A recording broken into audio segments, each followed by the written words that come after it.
Well, traffic extremely light. It felt like a weekend coming in this morning, and I guess for many, it is like the weekend, an extended weekend. But unfortunately for me, shouldn't say unfortunately, I'm glad to be back at work. But nonetheless, I enjoyed Friday off.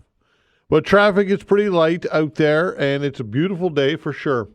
And it's a nice day to be a Toronto Maple Leafs fan as well. Mitch Marner had a goal and a couple assists. John Tavares and William Nylander each had a goal and assist as the Leafs opened their first round NHL playoff series last night with a convincing, impactful 6-2 victory against the visiting Ottawa Senators. The Leafs were outshot 33-24. Scored 3 power play goals and got some good goaltending. So exactly the start that the Leafs needed. Now tonight it's time for the Montreal Canadiens to see if they can get a road victory against the Washington Capitals. Also, 4 playoff games in the NHL tonight, including Los Angeles, where the Kings host the Edmonton Oilers. And I mentioned Montreal taking on Washington. Also, the Winnipeg Jets take aim at a 2-0 series lead as they entertain the St. Louis Blues. The Colorado Avalanche visit the Dallas Stars, who dropped the first game of the series. So lots of playoff action going on. Of course, the biggest news going on in the world today, flags are flying at half-mast in overwhelmingly Roman Catholic Italy to mourn the death of Pope Francis this Easter Monday. History's first Latin American pontiff died at the age of 88 after 12 years as head of the Catholic Church. So I will get your thoughts, your impressions on all of this when we open the phone lines, as we do each and every day between 11 and 12. Find out what your comments are, thoughts and reflections. How has the role remained so impactful amidst the countless scandals that the Catholic Church has endured? Do you believe the Pope has a unique connection to God? Because that's the claim, folks. And that the Catholics and ardent believers, they feel as though that the Pope has God's ear. Does he represent God on earth? Do you believe that? And I'm not leading you, or I'm going to try and remain as neutral as I can in this conversation. I want to find out what you think about all of this. What are your hopes in the next pope? Are you hoping for a pope to be even more moderate, or do you even care about any of this? Of course, we've got the federal election going on. The debates were held on last week on Wednesday and Thursday, including the English debate Thursday night. Curious if any of you watched that, what your thoughts are. Early voting, big turnout. Historically, that indicates that people want change. Now, the polls would not reflect that right now, but that's what early polling would indicate. So we shall see. So thanks so much for tuning in and listening, everybody. We appreciate it. I hope to hear from many of you in about an hour's time when we open the phone lines. Thanks to Vanessa Vandeness as well on the other side of the glass at the control boards, doing a fine job as always. Now, it's a Monday. That means it's time to talk municipal politics with councillors on the hot seat. Joining us here in studio, Patty Cuttell, District 11, Spryfield, Sambro Loop. Patty, thanks for coming in. Thank you very much, Todd. Really happy to be here on this Easter Monday. Indeed. And John Young, District 14, Hammonds Plains, Upper Hammonds Plains, Lucasville, Middle, and Upper Sackville. John, welcome to the show, my friend. Thank you, Todd. And also, too, congrats on your recent nuptials. Oh, thank you, sir. Yeah, I'm glad to be here. All right. Well, thank you, sir. I appreciate it very much. And, John, let's start with you. Anything that's going on in your world that you wanted to let everybody know about before we could dive into this? No, not right now. It's we have development issues in our district that the residents want answers on, and we're just working through some of those answers now. What do you mean development issues? Infrastructure. They're looking for strategic infrastructure prior to new development. Who's they? The residents of Hammonds Plains. Constituents are. Yeah, my constituents, yeah. So those issues there, I'm in talks with some of the groups in the communities of Hammonds Plains and Lucasville and Upper and Middle Sackville. Are you talking like egress? Egress is a major issue. Yeah. Connectivity, transit. Mm-hmm. Transit's a big one. Sure. And like I mentioned, infrastructure, so that would also include sidewalks, multi-use pathways. Right.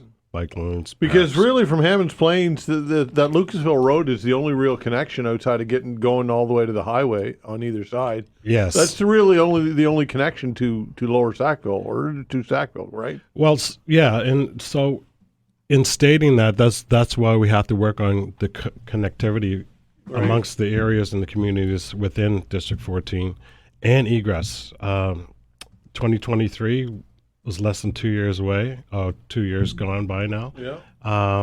But we have to work on that as a priority. Why do you think it's not gotten the priority that it should have or deserves? I'm wondering that myself. When I campaigned, that was one of the major issues in the area, egress and development and lack of transit service. So those are the things I'm working on with staff and in community to try to resolve that, and also to the traffic congestion on Hammonds Plains Road. Yeah, it's ridiculous. Yeah. Yeah, for sure.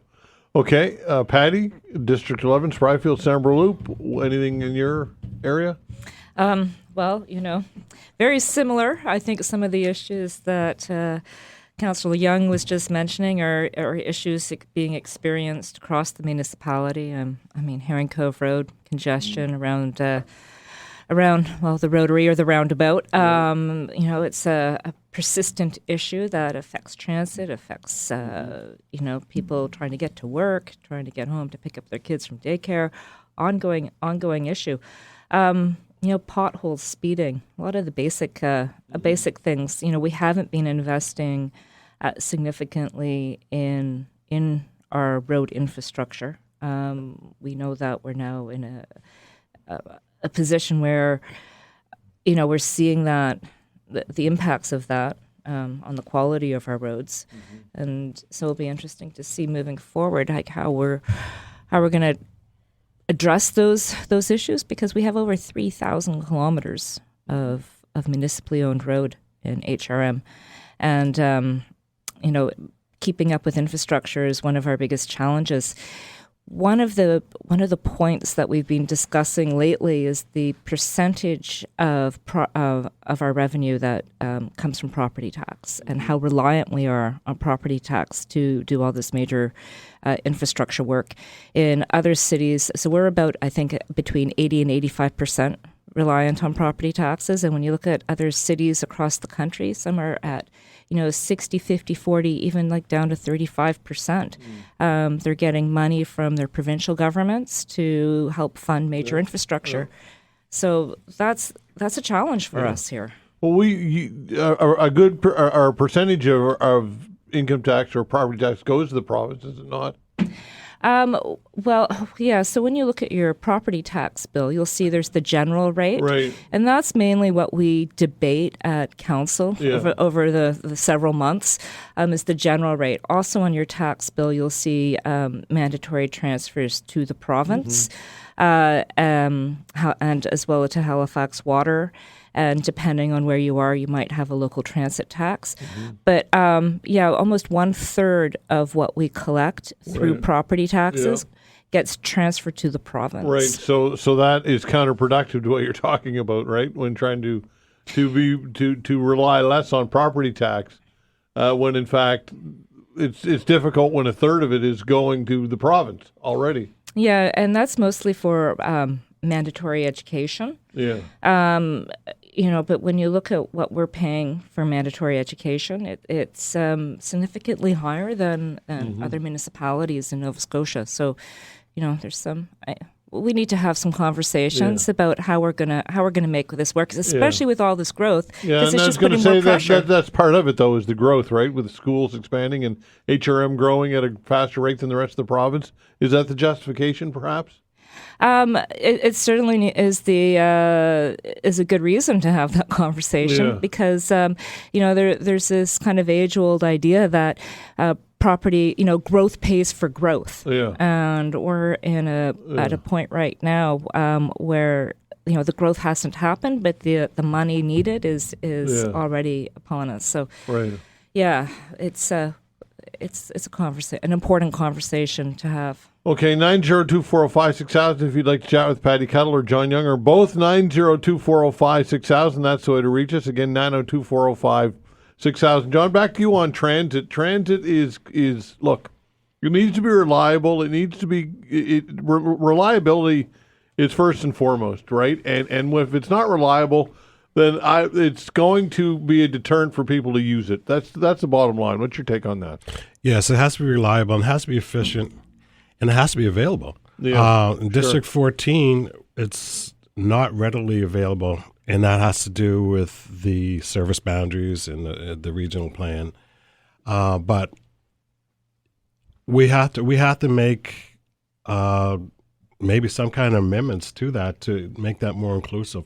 If we had more transit in District 14, I truly believe more people would use it. Mm-hmm. And also, too, that could help to alleviate some of the traffic congestions that we have on now Sackville Drive, now on Beaverbank Road, and now, of course, on Hammonds Plains Road. But there's no bus lanes on either of those roads, are there? There is a bus line on Hammonds Plains Road. Help me out here. There's a bus lane on Hammonds Plains Road? Oh, no. I thought you said line. Right, I'm talking bus lane. So, no. In other words, if a bus is stuck in traffic for God knows how long, then that's a deterrent, right? And that's just it. We have express buses, but if an express bus is caught in traffic, it's a bus caught in traffic. It's not an express no longer anymore. Express, that's right. Right. So, yeah, I think we need to think differently on terms of transit and inclusivity, especially in the areas of District 14. There is some, but we need more. Okay. How about we know Hammonds Plains Road and the issues with all of that getting out of that's the Spryfield area. What's your take? Yeah, I mean Herring Cove Road. Or yes. sorry. Yeah. So I mean Herring Cove Road has been identified as a route for bus rapid transit.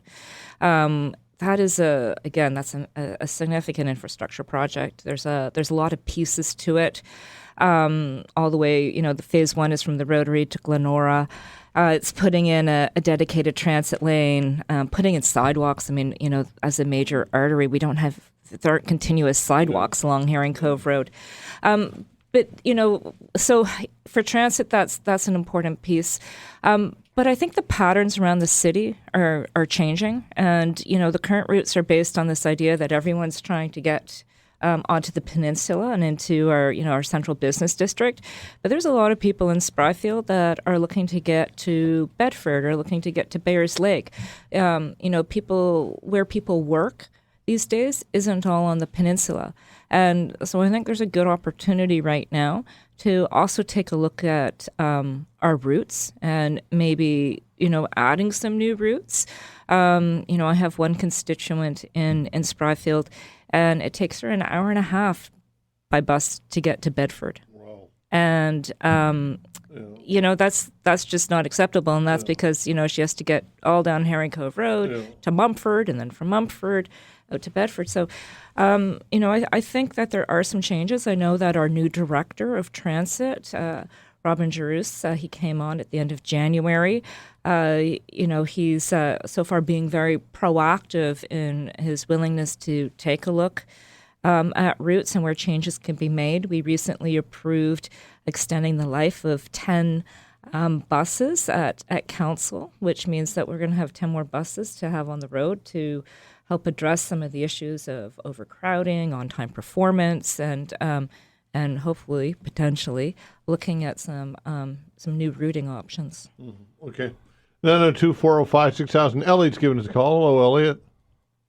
Hey there, first-time listener. Happy to be on the show. Happy Easter Monday to you guys. Indeed. Thanks for having me. Thank you. Thank you. So the reason why I'm calling, I recently purchased a house out in Westwood Hills, obviously where the traumatic fires took place just a couple years back. And I just have kind of two questions for the councillor out that way. The first one is the egress routes that are being made. How long of a wait are we anticipating for those to be completed? And secondly, why did the Shannex get approved at the start of Westwood Hills there? It's going to constrain water significantly, and if we ever have to do an evacuation, they're planning on putting 140 beds there. What's the proper procedure for evacuating when we have that many seniors we need to evacuate in such a condensed area? Good questions. For the egress, how long is it? Are we going to have to wait for your first question? Yeah, what's the anticipated time, you think? I'm hoping that we can get on this right away. The actual date time I don't have, but to me it's a priority. The egress in the Hammonds Plains area, Westwood Hills, Upper Hammonds Plains. We have to have more options, and that's where the connectivity comes in, where we're trying to connect communities with the infrastructure that we need, so we at least have options to get out in through emergencies. The Shannex, I'll have to get back to you on the Shannex inquiry, and I could probably do that with you offline. Yeah, that'd be great. I just know a lot of members of that community are quite concerned about the reservoir being used and potential evacuations. That's a lot of people to move in an emergency setting, right? Yes, it is. Yeah, if you would like to talk to me offline on that, I'd be more than willing to discuss that a little bit further. Yeah, that'd be awesome. Thank you, guys. Okay, thanks, thank you. Elliot. Appreciate the call. Take care. 902-405-6000. Councillors on the Hot Seat continues when we come back.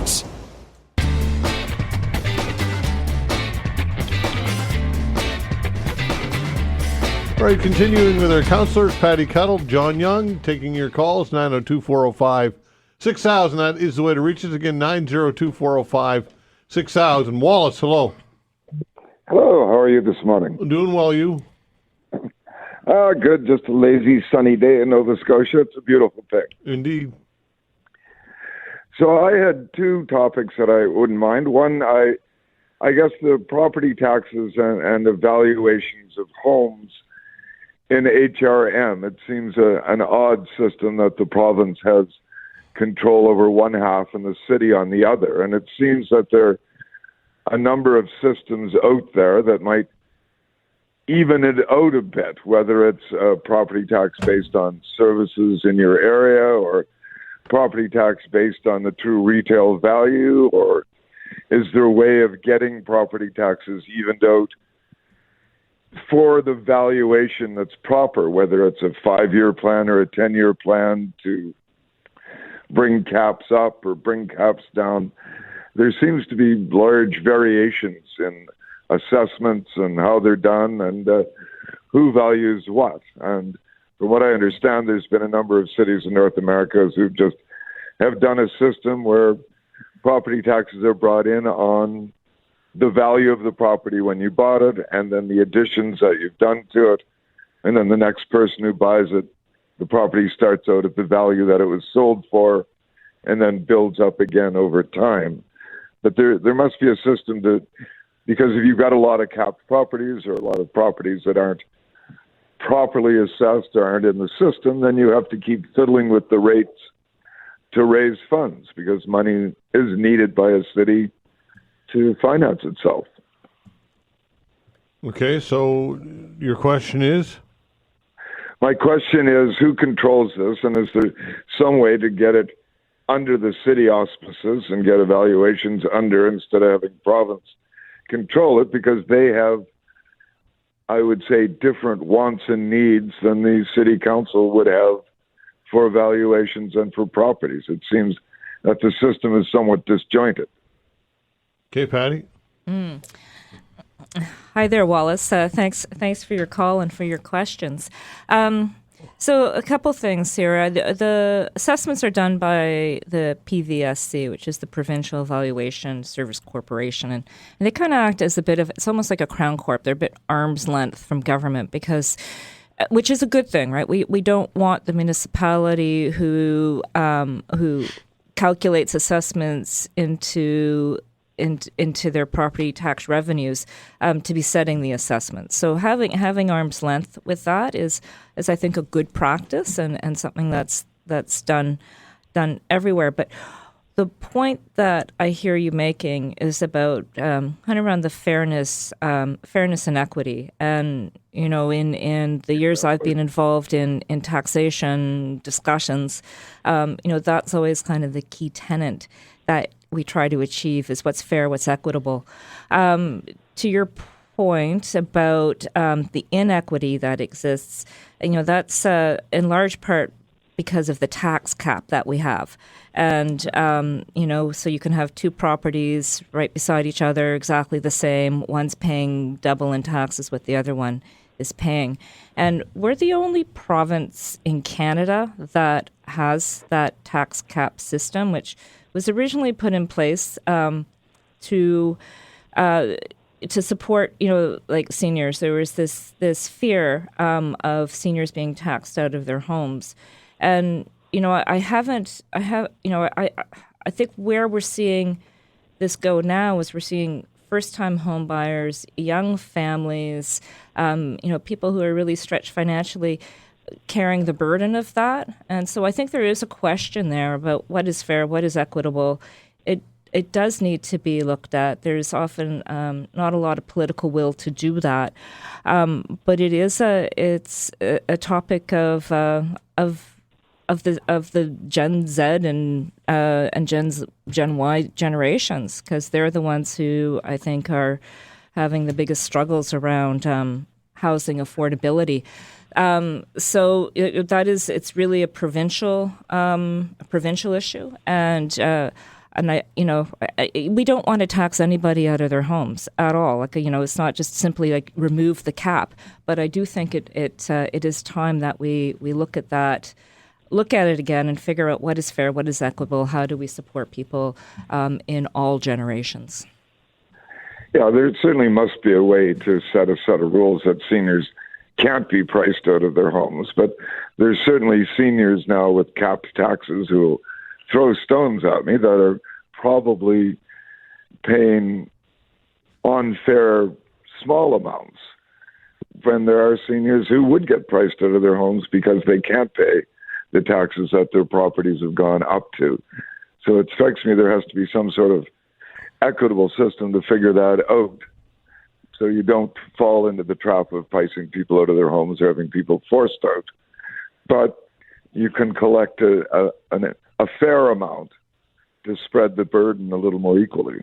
And HRM does have a number of programs for people with low incomes to help with taxes and other home equity issues. So it's really about helping people who need the help. That's where I think the focus should be. And helping them access the information that's available. Yeah. Okay. All right, Wallace. Thanks for the call.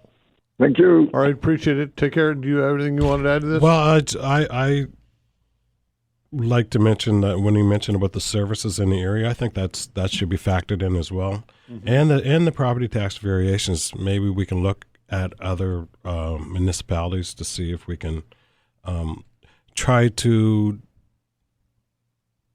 adapt or try to do things differently, similar to other municipalities who have done it. So those should be open too when people are trying to figure out how we can go about this with a more fairness and equitable manner. Indeed.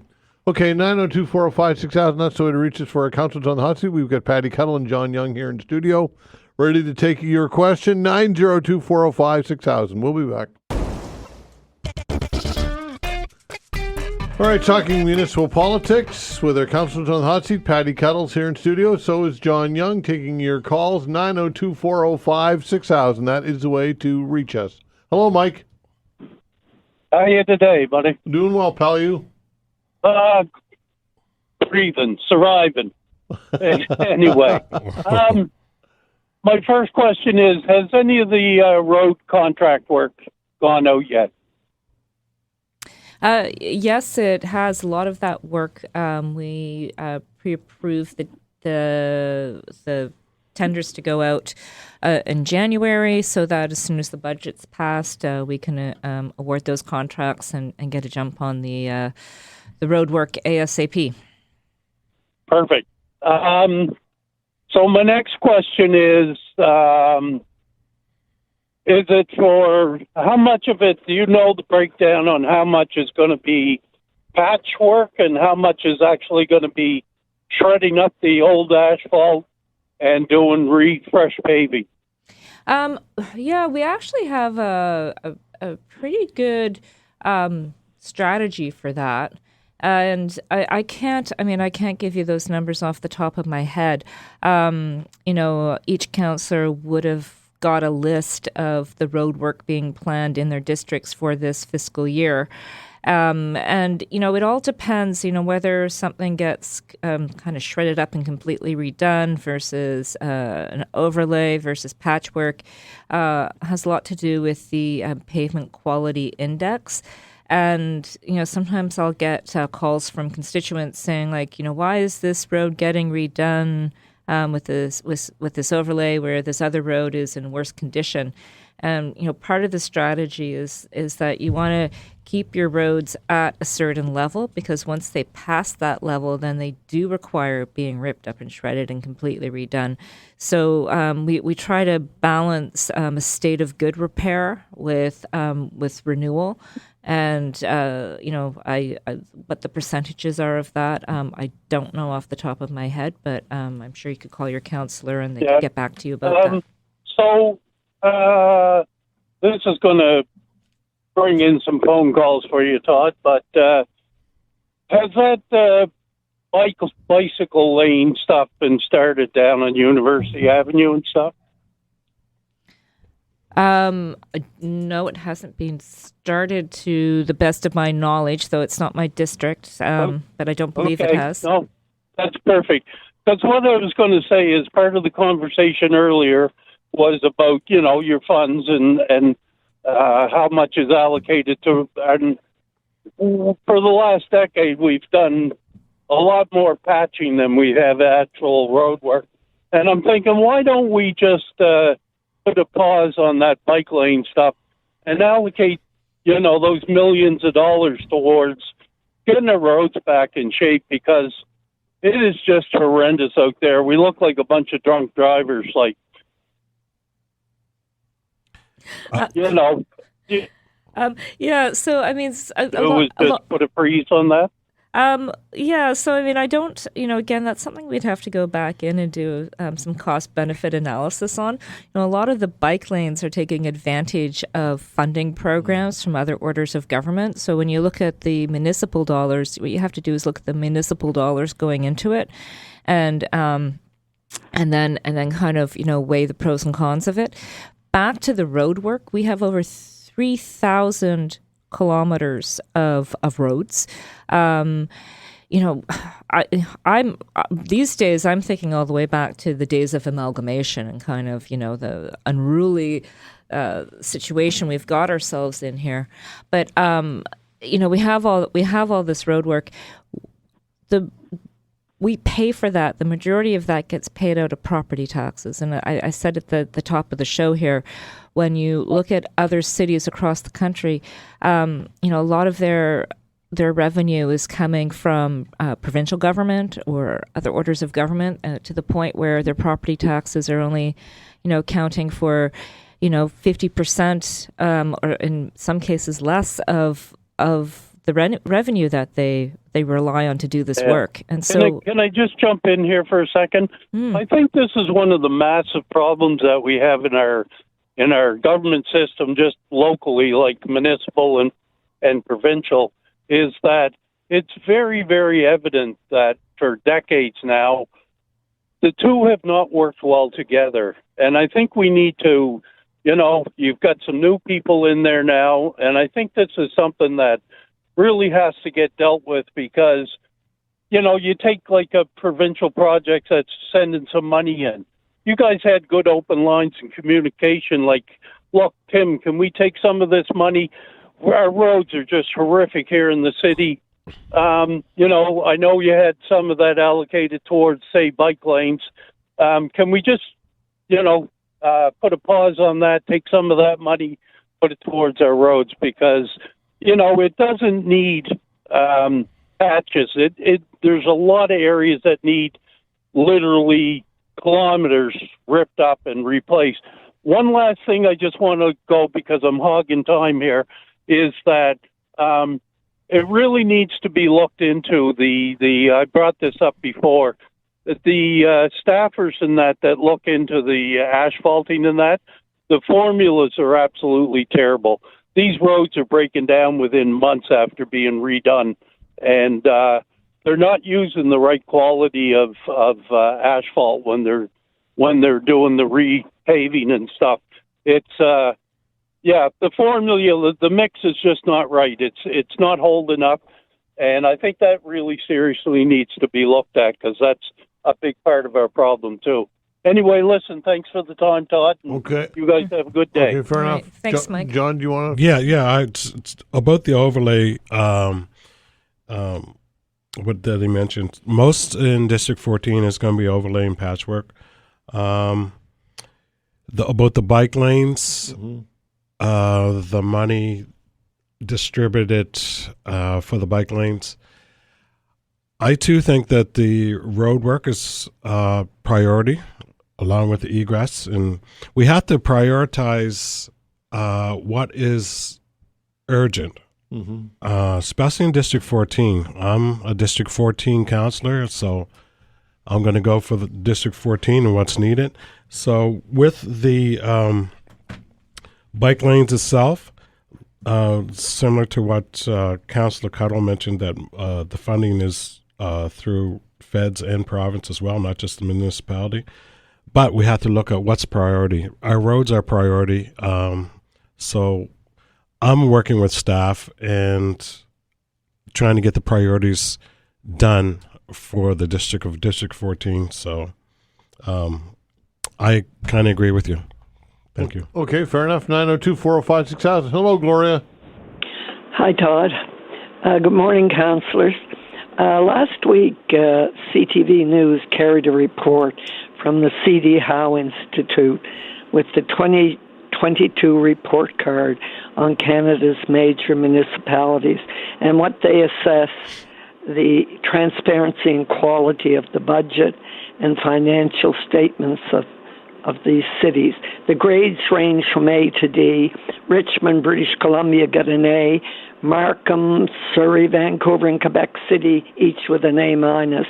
The budget of many other municipalities were less satisfactory. At the bottom were Durham Region, Kitchener, Hamilton, Regina, and Halifax, whose D range grades reflect multiple problems with transparency, reliability, and timeliness. So what are your thoughts on that? And that was 2022. What has happened to change it? Well, did you read the report, Patty? I haven't read it yet, but I have heard about it, and it's something I'm certainly very interested in looking into. Gloria, I mean, you know from your own experience, our budget process is quite a process. It takes place over several months, several meetings. I know that. We go into a lot of depth into each department's business plan and budget. Yeah, I know all that, Patty. Let's just save time. But this report showed. I'm saying that for the benefit. problems. I'm saying that for the benefit of other listeners, Gloria. I'm saying you know this. So, I am interested in seeing what specifically they're looking at around the transparency piece. I understand some of it was how numbers and figures were presented, and that it didn't necessarily I think.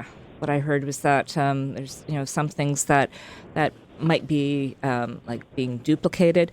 I would say that over this is my second term. The first term, the budget process, I mean, it is an overwhelming piece of work. And I think there were a lot of questions that needed to be answered. We have been making changes over the last couple of years. Our CAO is a chartered accountant. I know there's been discussions about changing some things around the budget process, and I would greatly welcome that. I think that this report definitely needs to be discussed at council, and we need to find ways to continually, improve it. 100%. I think you have to very seriously look at the problems they're talking about and not try to find excuses. Look at the problems and deal with them, because the taxpayers out there, if they're not interested, certainly should be interested to see us get a D grade, the lowest grade that we could possibly get. Yeah, no, I think that is something that demands some and explanation. I'm surprised and some you work. haven't read the report. Yeah, not yet, but it is on my list. John, you want to weigh in on this? Unfortunately, Gloria, I didn't read the report as of yet too. But what I want to say is I agree with, we have to do things so much better, especially getting back staff reports on a quicker basis, working with the province in a collaborative effort on certain projects that we're both going to benefit from. What I'm trying to do in my district is I'm working with the MLAs in my district, so that provincial link is there. So we have, and it hasn't been over the last few years. No, that's part of my priority. What I want to do. So I have a great relationship with the two MLAs in my district, and we're trying to be cohesive on trying to get projects done in the area that provincially and municipally we can make the communities better. I'm all about complete communities as well. So if we can have transit, if we can have commercial businesses, schools, everything all in one area, it's less that we have to go all the way into the downtown. That's all great. But this is dealing with transparency, reliability, and timeliness. So I'll leave it at that. It really concerned me to think that our municipality has a D rating. So I'm hoping that the next time the C.D. Howe Institute brings out a report that we're up there with some of the other cities with good ratings. So have a great day, and thank you very much. Thank you, Gloria. Thank you, Gloria. Take care. 902-405-6000. We'll continue with our councillors when we come back.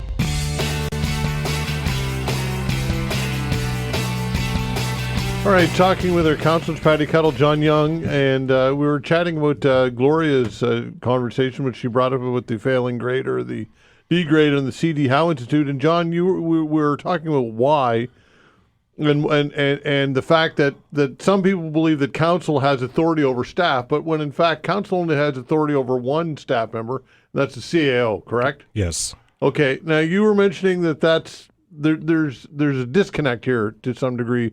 I thought that was interesting. Kind of reiterate that, if you will, please. Yeah, I'm new, so I feel that when I first started, there was a major disconnect with the units and what the units, not so much responsibility, or it would be more so what on any issue that comes in, if this is a unit that takes care of it or is another business unit. I think there's a major disconnect on knowing what is happening in each one of the units. For instance, I'll give you a 311 call when it comes in, and the resident tries to follow up with the reference number. They're past 2 or 3 different business units who's supposed to be taking care of it. I think there's a major disconnect, and I think that's something that really has to be looked into. Mm-hmm. We have to do things better as a whole. Yeah. So but how do we make that happen? Who's responsible to make that happen? Yeah. So the things that Councillor Young is talking about, are things that I would wholeheartedly agree with, and experienced over the past term, heading into this term as well.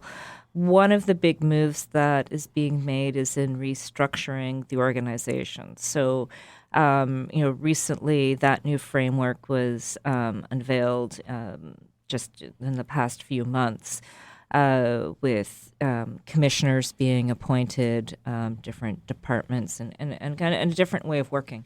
It does take time to turn a ship, and I think it is incumbent upon council to keep our attention on this, and continue to press for changements and improvements.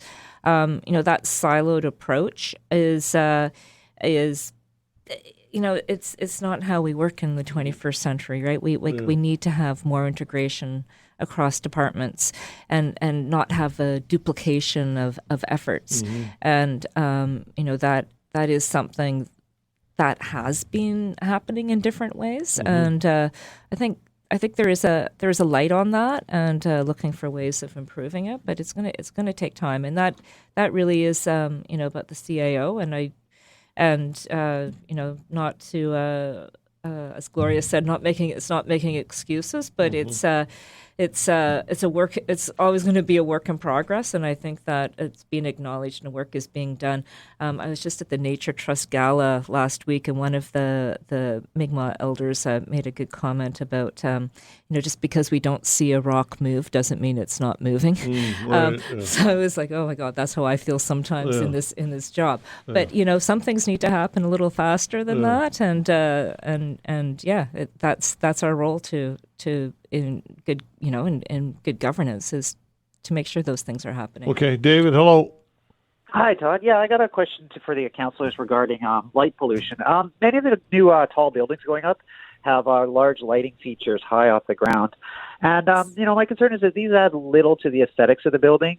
They don't serve any functional purpose, and they're also just a tremendous source of energy waste as well. So, rather than being able to read the name of a tall building from the other side of the city, I would rather be able to sort of, enjoy the wonder of the night sky.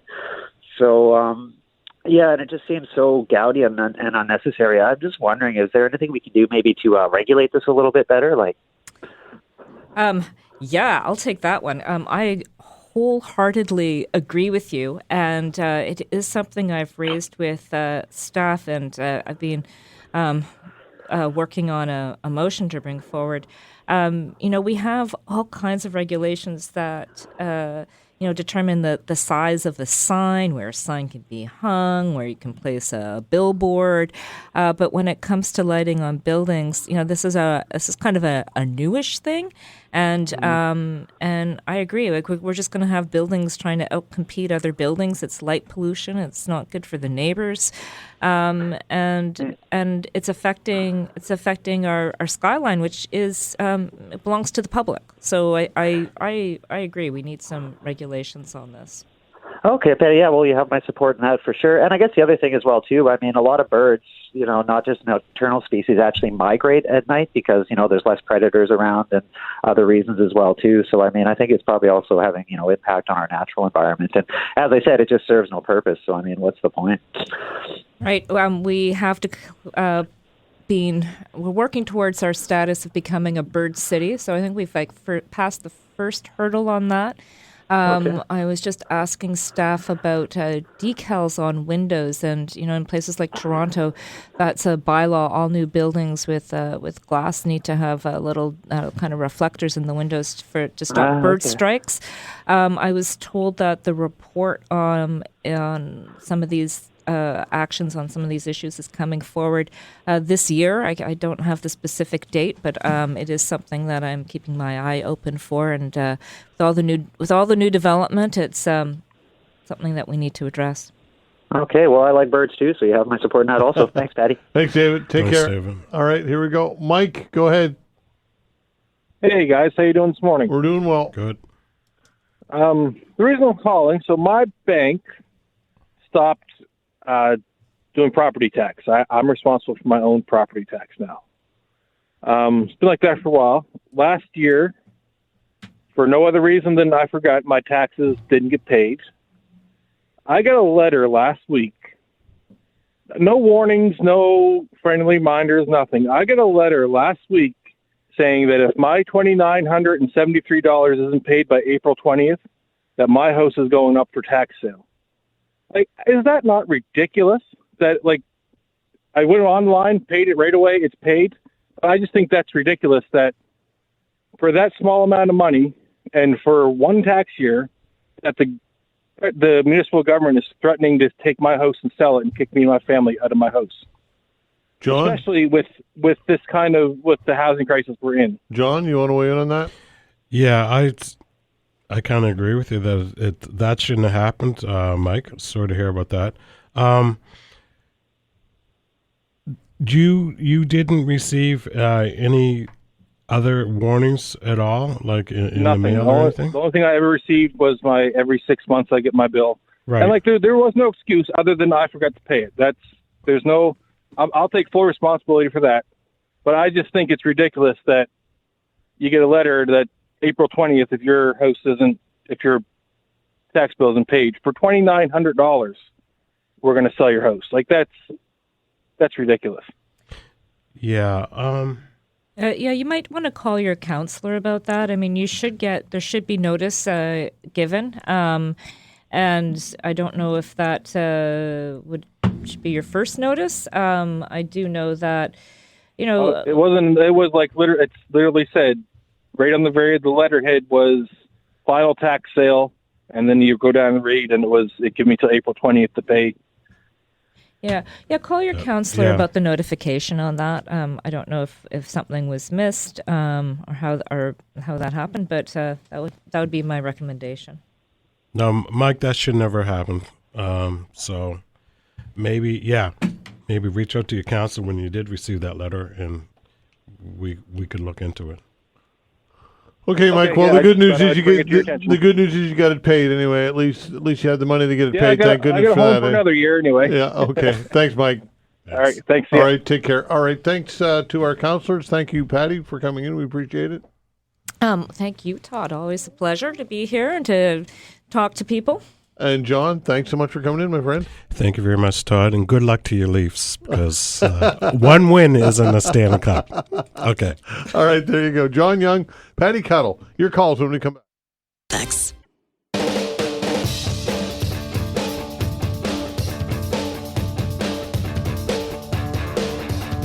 All right, taking your calls on this Monday, 902-405-6000. That's the way to reach us again, 902-405-6000. What would you like to get into today? Flags flying at half-mast in overwhelmingly Roman Catholic Italy to mourn the death of Pope Francis this Easter Monday.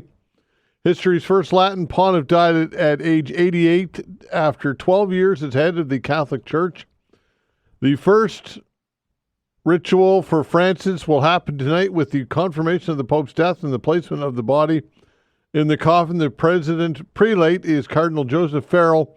He will remain in charge until a new Pope is elected. So what are your thoughts, if any, on the passing of the Pope? Whether you're Catholic or not, still a huge story, and when the new Pope is selected and the process, which is quite an interesting process. We'll get into more of it as it approaches. But it'll garner international attention. It's similar to, I would liken it to the Queen or King when Queen Elizabeth passed, or if King Charles, when King Charles passes, whenever that day comes.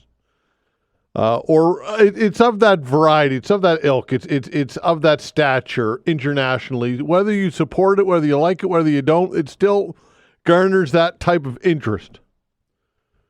So why do you think that is? Why do you think that the world is so connected or so interested with the Pope and with the Catholic Church in general?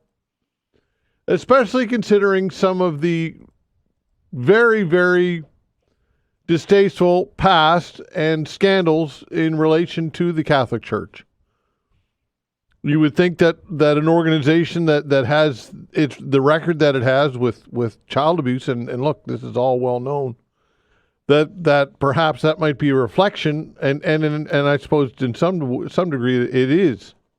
But despite all of that, there's still generally a goodwill and good feelings towards the Pope.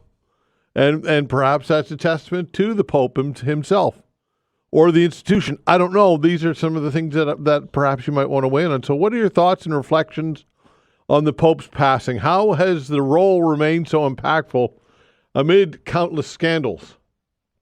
Also, do you believe that the Pope has a unique connection to God? Does he represent God on earth? Because that is the belief of Catholics, of devout Catholics. They believe that the Pope has some type of communicative experience with God, with deity, the Holy Father, whatever vernacular you want to use, that's unique and that is special.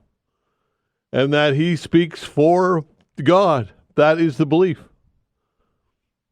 Do you believe that? What are your thoughts on that? 902-405-6000, that's the way to reach us. Again, 902-405-6000.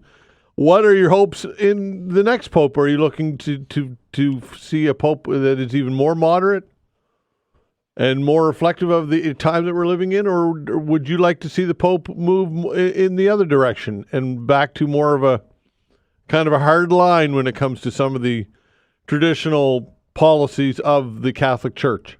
Or do you even care about any of this? Are you of the belief that why talk about something like this when we have so many other things going on in the world? Move on. 902-405-6000. Also, Canadians hoping to vote early in the upcoming federal election have until the end of the day to visit an advanced polling station as the campaign enters its final week. Today is the fourth and final day that advanced polls will be open from 9 until 9 before the general election date of April 28th, which is fast approaching. Are you still undecided? And why or why not?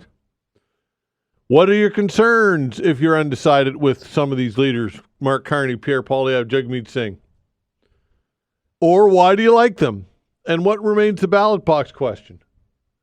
And, of course, you can talk about what's going on in the NHL playoffs with the Toronto Maple Leafs beating Ottawa handily last night. An easy victory in Toronto, although Toronto's goalie had to play well, but their power play performed the way that it was supposed to, and it was a great home win, exactly as prescribed for Leaf fans.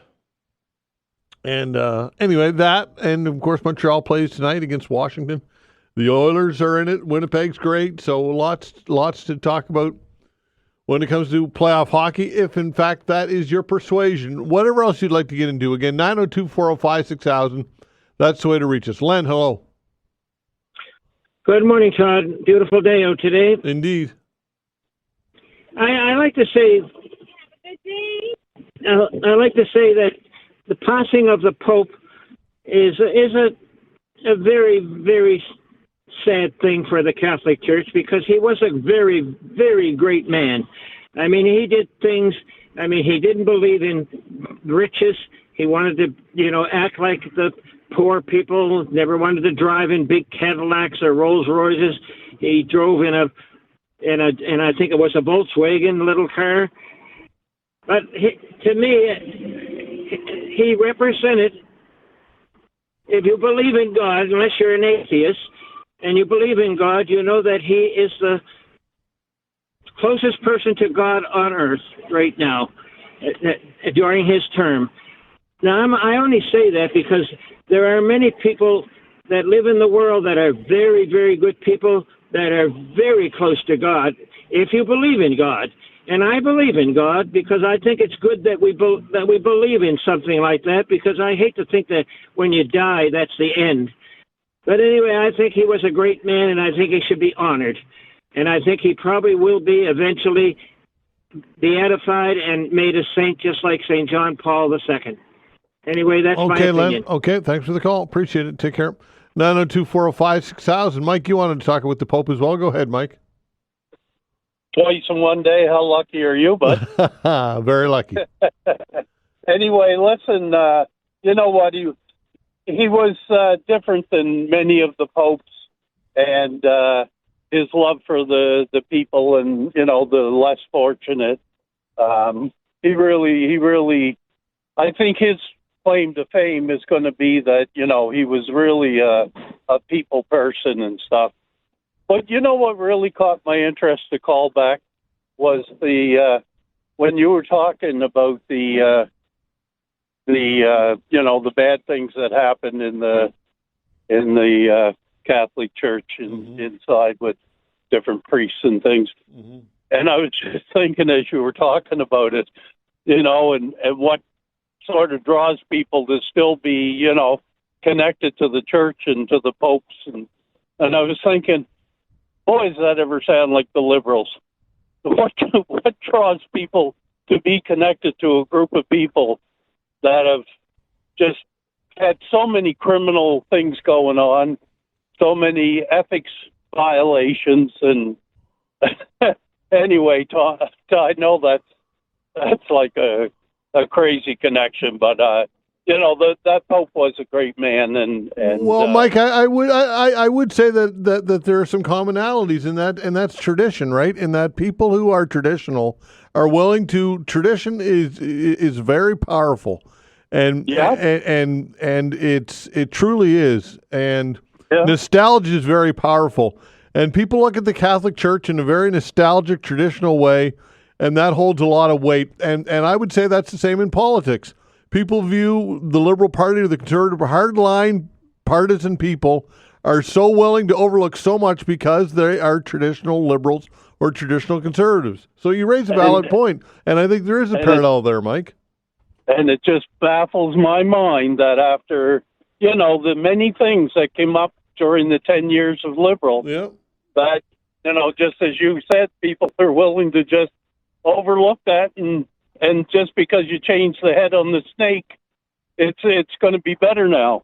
It's like, there's no proof to back that up. Like, anyway, I think it's an awful shame that going back to the things about the Catholic Church, what a horrible thing that people that were pedophiles and stuff, they found entrances into things that were sacred.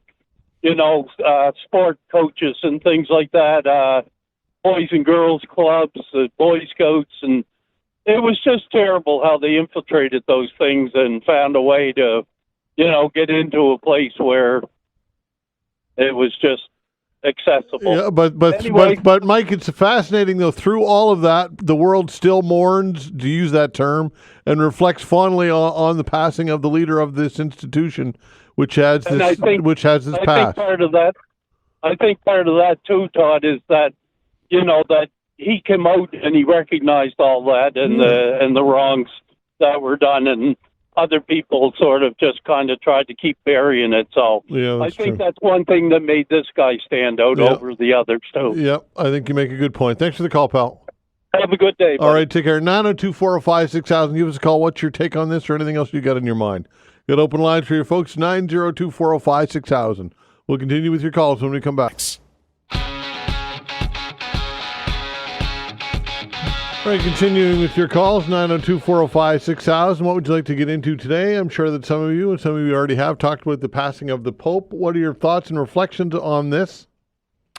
How has the role remained so impactful amidst what has been countless scandals? Do you believe the Pope has a unique connection to God? Does he represent God on earth? I personally don't, but look, I respect that other people do. 902-405-6000, or do you even care about any of this? Also, of course, we can get into the election and the fact that advanced polls have been extremely busy, very, very, very busy, long lineups. Oftentimes, traditionally, that has been an indicator that people have want change. However, I'm not convinced that this is the case this time, but however, I think that generally advanced polls and a lot of activity during advanced polls has been traditionally good for the opposition. What are your thoughts on the federal election? Are you still undecided? If so, why? What is your take on any of this or whatever else you've got in your mind? And of course, you could talk NHL playoffs as well. Do you think the Leafs can get it done against the Senators? They certainly look as though they have what it takes yesterday, but just one game does not make a playoff series. That's for sure. Lots can change. 902-405-6000, and of course, Montreal plays Washington tonight. Edmonton's good. Edmonton's in the mix. Winnipeg, my Winnipeg President's Cup champs. Oh, they are certainly strong. 902-405-6000. That is the way to reach us. Give us a call. What is on your mind today? David, hello. Hi, Todd. Yeah, I just wanted to comment on a caller last week who sort of voiced concern over a social media post implying that Liberals were sort of circulating pamphlets within prisons that were sort of highly critical of Conservatives and trying to inspire fear and stuff like that. I just wanted to say that there was actually a CBC article on that, and it turns out that that post was a poorly edited fake with lots of spelling and punctuation mistakes, and actually never circulated within prisons, according to prison officials. So, yeah, in my life, I have a few people who kind of get this stuff from social media and want to try it out on me. And now I know these people actually care about truth and they're trying to fight disinformation in their own way, but the sad thing is that social media is turning them into the spreaders of disinformation and essentially making liars out of them. So, I mean, if you're someone in that situation, just do yourself a favor and just look into it first before sharing it with others and attaching your name to it. But, I mean, also do me a favor. You know, every day I got to get up and go to work. I come home, I cook dinner, I clean up. The 1 or 2 hours I have to myself, I really don't want to spend that time on the internet sort of searching this stuff, especially when it always turns out to be false. But I think more than that, the real crime of this all is that when somebody's responding to a post like that, they're thinking about it, they're getting emotional out of it, they're even taking the time out of the day to call up the radio station. That's time you're not spending sort of thinking or with, you know, family, friends, community, or just appreciating the simple pleasures of life. And I mean, I think that's what the true crime is with social media, is just taking that away from us, just the ability to live and, you know, find peace and enjoyment in that as much as possible. So, yeah, I just wanted to point that out. Okay, thanks, David. Appreciate the call. Thanks, Todd. All right, take care. 902-405-6000. Jim, hello. Hi, Jim. Oh, how you doing? Sorry. I got distracted, Todd. Sure, no problem. I just wanted to call a couple of things. First of all, Montreal Canadiens are on the ice day with what? I can't even pronounce his name. Ovechkin, yeah. Yeah, we got to deal with him tonight, but it's good to see, if you're a Montreal fan, that we're there, and hopefully they'll win tonight. I see Toronto won last night. Well, so sure did, yeah. Good luck to that. Well, I think we have more Canadian teams in there this year, don't we? 5, which is great. 5? Yeah. That's great, yeah. And the other thing is, of course, I want to remind everybody that the elections this time next week, when we'll have our widespread red campaign right across the country that will put the majority of the Liberals in place. Of course, I got to say that because everybody's calling in sometimes and are against Carney, but I have to stick up for him because I think he is going to win this election by at least 190 seats. You think he'll get a majority of 190? He's going to get at least 189 to 90 seats. Yeah. But the reason I really called, and I'll make it short and sweet, I'll try not to sound too undiplomatic. Your last caller about Pope Francis, I was an Anglican for 30-plus years, and I've been a Catholic for 30-plus years now. And I think that every time the Pope dies or somebody dies in the church that's notable, they bring up the abuse and everything else. There's more to the Catholic Church than that. I suggest that your last caller do his research on how well some religions other than the Catholics as well, especially the Catholic Church, do good across the nation. So, I just wanted to say that it's unfortunate that individual feels so bad about the Catholic Church. So I just wanted to, say a few things about Pope Francis, that he was a good pope. Yeah. But every time somebody dies high in the Catholic Church, they bring up the abuse stuff. And when you look at the research I've done, for a church that's widespread with 1.5 billion people, I'm not making excuses, but Francis did try to rectify that and do some good. So I just want to give him a heads up. All right, Jim. I personally think that it is going to be inherently a part of the conversation. I think inevitably it will be because of the centuries of abuse. But that said, look, this Pope, from all indications, was a pretty good guy. Tried his best to clean up some of the mess, and I think will be remembered fondly. So I think fair comment. Thanks, Jim. Okay, take care. All right, take care. 902-405-6000. That is the way to reach us. Mike, hello. Hey, Todd. How you doing today? Well, you? Good, thanks. Congratulations on your nuptials. Thank you, sir. I just wanted to say I think it's a really good sign how busy the advance polls were this weekend. My daughter and son-in-law voted on Friday. They waited in line a half an hour, and the line was bigger when they left. My wife and I voted on Saturday, and we waited in line for an hour, and the line was bigger when we left. And my mother-in-law voted yesterday, and the line, and she got there when the polls opened. The line was pretty big, and pretty big when she left. I've said a few times to a few different people, I mean, obviously I have my preference about who wins the election, but I would rather see my person lose and have there be a 70-75% voter turnout than have the party I support win with a 40% turnout. It might be pretty simplistic, and it might also be the whole things were better in my day when I was a kid, but I truly believe that years ago, the parties had to live up to more of their promises. I'm not an idiot, and I'm not going to say that they lived up to all of them. But I feel like when the voter turnouts were higher, the parties had to live up to more of their promises because there would be more of a clapback the next election if they didn't.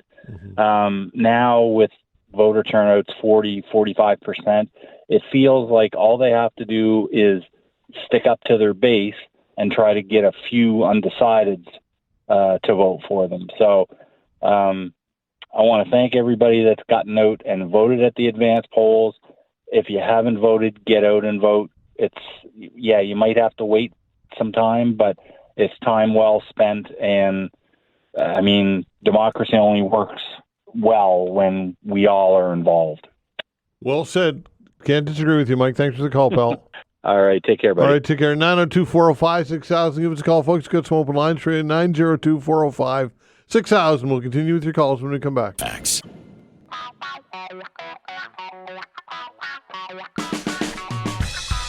All right, continuing with your calls. So to reach us is 902-405-6000. Again, 902-405-6000. The passing of Pope Francis.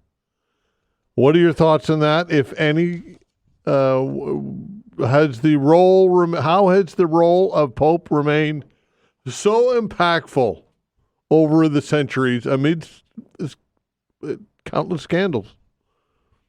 Do you believe the Pope has a unique connection to God? Do you believe that? Do you believe that the Pope represents God on earth? What are your hopes in the next Pope? Or do you even care about any of this? Perhaps you don't care about any of this. Canadians are voting early in large numbers in the federal election, with the federal election a week away now, and that's been traditionally a good indication that people want change, but perhaps not so this year. What are your thoughts? 902-405-6000. Again, 902-405-6000. That or whatever else you've got in your mind. Again, 902-405-6000. Christopher, hello. Hey, how are you? Hopefully you had a good Easter for you. Yeah, Did you? not bad, yeah. You? Busy as usual. Life is always busy. I actually was just calling, I'm not sure how many of your viewers actually watched the Pope when he was doing his address the other day, but he wasn't looking very healthy. I think he knew that it was coming very shortly. Mm-hmm. It's very sad to see, that he did pass away. I'm not a practicing religious person anymore. I've been out of it for quite a few years, and I still hold some of the morals in that, but I think it's very I find it very adamant and inspiring that he actually, I think he knew, and he still wanted to address and be the Pope one last time, I think, during that address that he did the other day for the Easter. Right. But it's very sad to see that, with somebody passing, the first thing they're doing is going back and saying that the church did this and the church did that. The past is the past, and that gentleman did quite a bit and did a lot of apologizing for stuff that was way before his time, you know what I mean? So, but anyways, yeah, that's all I wanted to call. Okay, thanks, Trish. Appreciate the call. Take care. 902-405-6000. Bernie, hello. Good morning, Todd. How you doing? I'm well, you? Yeah, good. I think Francis was a good man. It's a very difficult world, so I think, he was in a very tough position to make opinions on things and everything, but I think he did the best he could do. Switching to the federal election, I surmised that the slippery Liberals have built up the biggest patronage system in the country, and then you go to the Tories who are hard-nosed and talk about pie in the sky when you die. And then I go back to what we need in this country, at least to hold into account as a minority government, and I hope that the people, the legacy of the CCF and the NDP for all the social legislation that they proposed and got passed without ever achieving federal power in this country. So I just hope the people will put a check on whoever wins. It looks like it's going to be Carney, but I hope that they'll elect enough new Democrats so that we have a good representation for the ordinary people in this country. Why do you think, Bernie, that the NDP are struggling right now? And clearly they are, at least according to polling. Well, it's pretty hard, Todd, because 150 years the people have voted Tory and Liberal, and when they want to change, they only throw the keys to the NDP when she's broke, provincially or anything like that, and then they usually give them one term. But if you look at the down through the history of the people that led that party, Tommy Douglas, Davy Lewis, Ed Broadbent, Jack Layton, and now Jagmeet Singh, who is a kindred spirit. He's a different religion, a different background. But in my philosophy, he got the same mentality, the same kind of social background as I have, and that's why I identify with him. And I think that the people in this country check the record over the last 9 years. The things that he proposed and things that he got done was a help to ordinary Canadians. So I hope the people think of that before they cast their ballots. Okay, Bernie, appreciate the call, pal. Okay, bye. Take care. 902-405-6000. That is the way to reach us. Gloria, or rather Andy, hello. Hey, how you doing today? Doing well, you? Good. Love to hear Gloria every day. She is Dartmouth's good shepherd. There you go. She keeps the councillors. She's sharp as a tack, and I'm sure the councillors feel like they've stepped on one. Because she does not mix punches, or pull punches. Mm-hmm. Wish she was still in politics. Wish she called in every day, which she almost does. And just want to give her kudos for being part of the people. Okay, thanks, Andy. Appreciate the call. Thank you. All right, take care. 902-405-6000. That's the way to reach us. Kurt, hello. Hi there. Congratulations on your wedding. It looked like a great time, and you deserve it, man. Thank you, sir.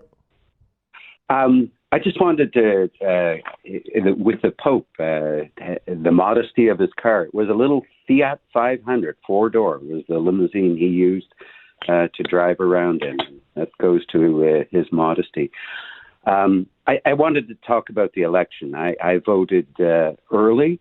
You can, and I'd point out to people that you can vote at Elections Canada. There are offices on Quinpool Road across from Canadian Tire, and all you have to do is have ID, and you can vote even if you're not in that district. So I encourage people to get out and vote. I think this is the most important election of my almost 5 decades of voting. And I'll try and give you a very quick rundown. I, as I said, voted in every election, and I voted for all the major parties. But this time, I'm voting for the leadership, not the local candidate. Mm-hmm. And I have voted, I may as well say it, for Carney. And I think it's just important, the existential challenges that we're facing from the USA. We need somebody who can do that. Oh God. Yeah, I'll just leave it there. The other thing I wanted to say is C.D. Howe Institute. It might be great to have them come in for why are we in the D category. Might be something to talk about. Yeah, when you're talking the municipalities report, that's what you're referring to, right? Yep. Yeah. I haven't read it either, but it certainly sounds like it might be good to okay, Kurt. So you say you say that you voted for all political parties. I think you said that. Did you say? Did I hear you correctly when you said that? Well, everybody, including the Greens. Including the Greens. So what made I won't ask you who you voted for, but what led you to making your decision this time?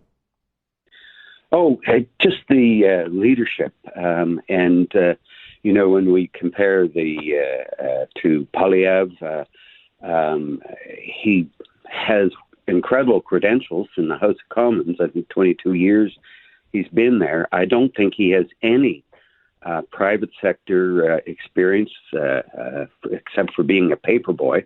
Mm-hmm. And Carney has done very, very well.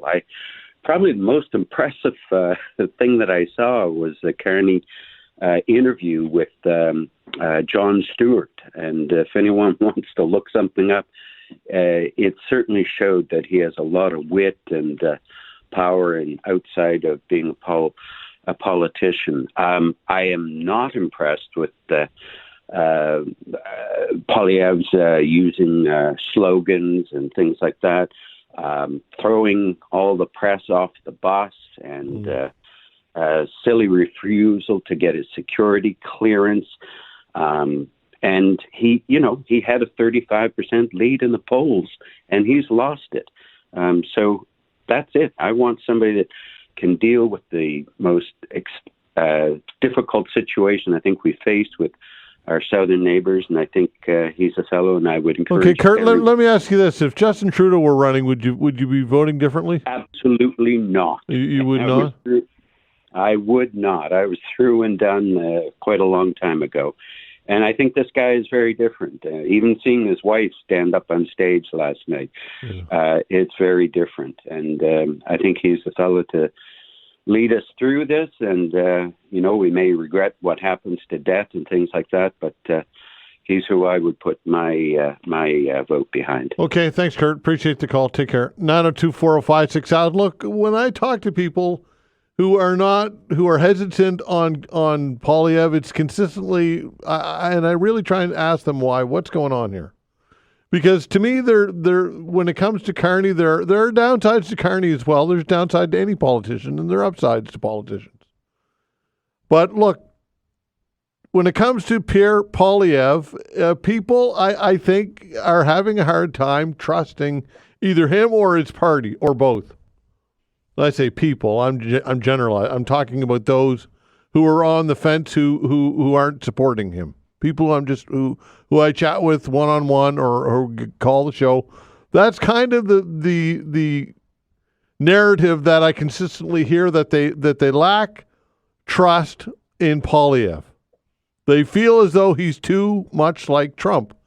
Whether that's fair or not, that is the reflection that I'm getting. Now, I think that when it comes to, if we're going to share criticism and some downfalls, I think one of the more legitimate, if not the most legitimate beef against Mark Carney and the Liberals is you are, by supporting Mark Carney, you are basically giving a stamp of approval of the last 10 years, which has been pretty poor record on behalf of the Liberals.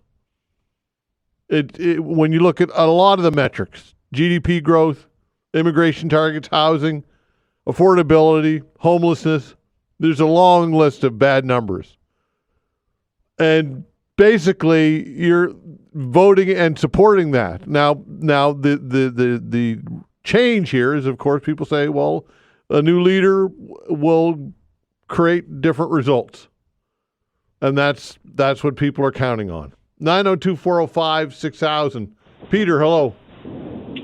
Yeah, good morning. People can certainly expect different results.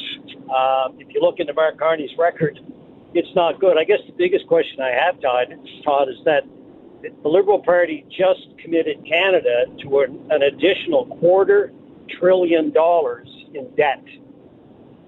And it's people are just shaking, well, it's not a bad deal. Well, you know what? I'm a boomer.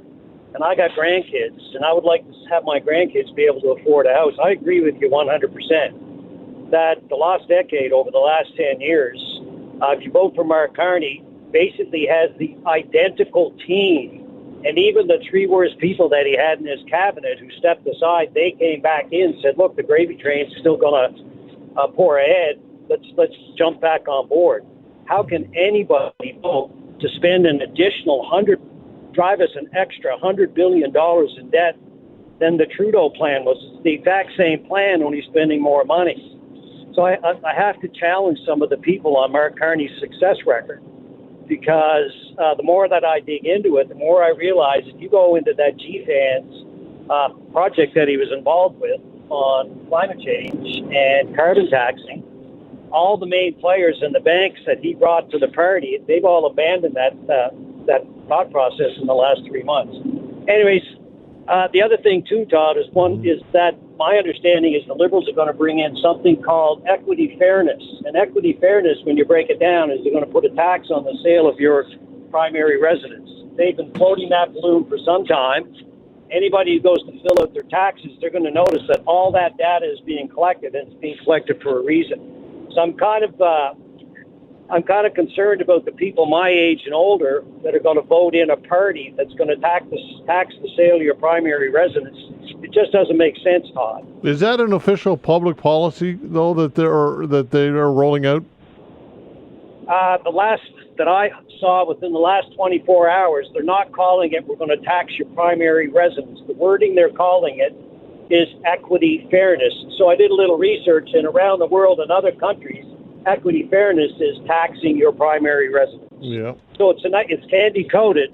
But I'll give you an example on $1 million home. If they tax what they were planning to tax up as high as 10%, that's $100,000 they're going to take from $1 million residence. Or let's say the average price of a home in HRM now somewhere around $500,000.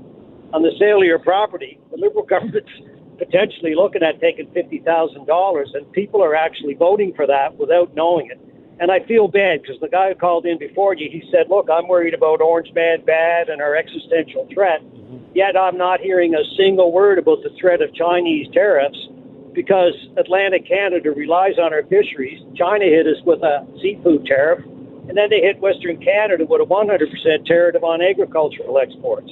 And there is not a word on this in regards to this campaign. Well, look, like I said, I've heard somebody bring this up before, and I just did a quick Google search on it, and from what I can gather, it is not part of their budget platform right now, or part of their part of their election platform right now. Well, that's because they're actually camouflaging with that equity fairness, Todd. So the other thing, too, is I'm looking at, okay, so Mark Carney wrote a book, and his entire reason for being is carbon taxation. Yeah. When you read that book, right? And 100% are committed to shutting down any pipeline expansion in Canada. And in order to get net zero, they have to crush the oil sector or energy sector in Canada. And they've already committed that they're going to do that. And if they do that, not a lot of people are talking about this, but Alberta is determined to withdraw from Canada if the Carney government gets into power. If they do, Nova Scotia, if Alberta leaves, and there's a big process they have to go through, Todd, but if they leave, that means Nova Scotia is going to lose transfer payments. If we take in over $4 billion in transfer payments, that's the money that pays for all of Nova Scotia's health care. Carney gets in, and if Alberta leaves, which they're threatening to do for the first time, and I mean they're serious about it, Atlantic Canada will be bankrupt within months. Well, Carney recently, Carney is fewer just a few days ago said that he's pro pipeline and that he wants to develop pipeline capacity. So so it doesn't matter what this guy says, you're not going to believe him, Peter. Is that what you're saying? Well, what I'm saying is I have to look at his track record. Well, people can change. People can change, can't they? People can change. Well, and he did change, and he said, look, that we're going to cut the carbon tax, and he did. And I just put gas in my car again and looked how much that I've been robbed over the last 6 years on carbon tax at the pump. But here's the problem, Todd, is they didn't repeal the legislation. So if I have to take him on his word that he's put in his own book and what he's been saying consistently as he travels around the world, and because he's the climate czar for the World Economic Forum, and their agenda is to push net zero, everything that I'm reading is that there is nothing to keep them from putting the carbon tax right back to where it was the day after he's elected. Right. And the problem is I have to look at what people do and not at what they say. And I've looked at what the Liberal Party said they were going to do for the last 10 years, and I look at my standard of living that has dropped by 37% in 10 years. Okay, thanks for the call, pal. All right, appreciate it. Take care. 902-405-6000. We'll continue with your calls when we come back.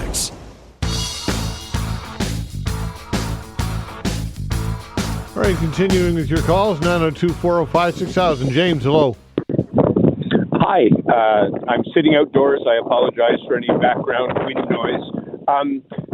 Polyev, you used the word trust.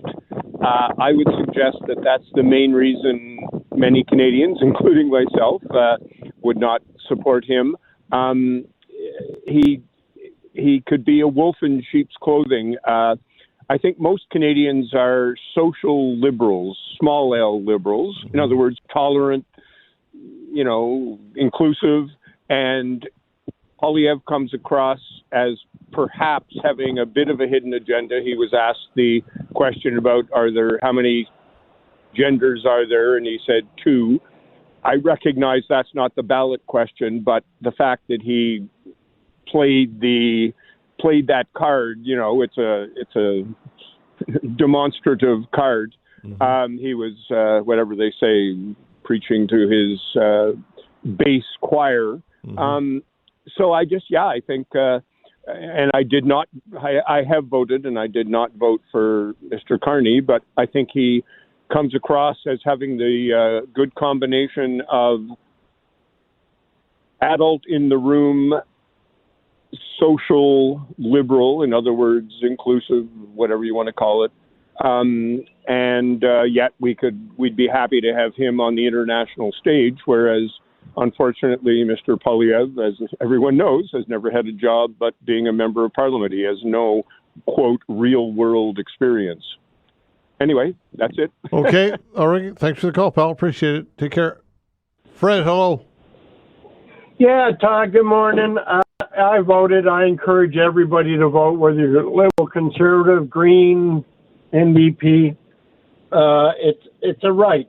It's something that I fought for this country for, and I hope everybody gets out and does their due diligence and their duty. You stipulated a question, which I found quite odd. You said, why are people voting Liberal when 2 months ago they wouldn't vote Liberal? Well, we both know that Carney has moved to stick to the center. And for the same reason that we wouldn't vote Trudeau in 2 months ago and we would vote Carney in now, is the same reason why we won't vote Polyev in. He's too far right. He's aligned himself with people that just basically scare the hell out of the regular progressive conservatives and most liberals. And it's really killing him. I had a good discussion with a couple of Albertans who I know have been PCs their entire life. And they're putting a red sign up on their lawn. And the reason being is they don't like what's happening in Alberta and the separatist movement. They don't like Daniel Smith. There's a group there that apparently are going to try and go down to the States and talk to the U.S. president with their cowboy hats on. These are very far right. I don't know what you call them, right wing, but they're far to the right, and that's scaring them. It's scaring normal PCs. I wouldn't be surprised if you saw 3 or 4 liberal things in Alberta, which you would never see before. So I don't know. Well, I think it's a legitimate question about Carney. I mean, I don't think that I was out of line asking the question. No, you weren't out of line. But the big thing is you're right. He is going to get that pipeline built, and I think he has the ability and fortitude to talk to the Indigenous people in Quebec to make it happen. And to do that, and that might take the wind out of Daniel Smith's and the far right wing PC's. Sales. Yeah, that's true. At least I'm hoping. Okay, Fred, thanks for the call. Appreciate it, pal. Yeah, bye. All right, take care. Thanks for the calls, everybody. We appreciate it very much. And by the way, we will be talking with some local candidates throughout the week, including later today, when I have a chat with the Green Party candidate in representing Cole Harbour. And do we have another? Yes, we do, in fact. And I'll be chatting with the NDP candidate for Dartmouth, Cole Harbour as well, Keith Morrison. So a couple local candidates today, and Vanessa's been lining up a number, which we will try and get as many in as we can before Election Day next week. Thanks for the calls, everybody. We appreciate it very much. Food inflation sees the largest jump in 50 years. The food professor when we come back.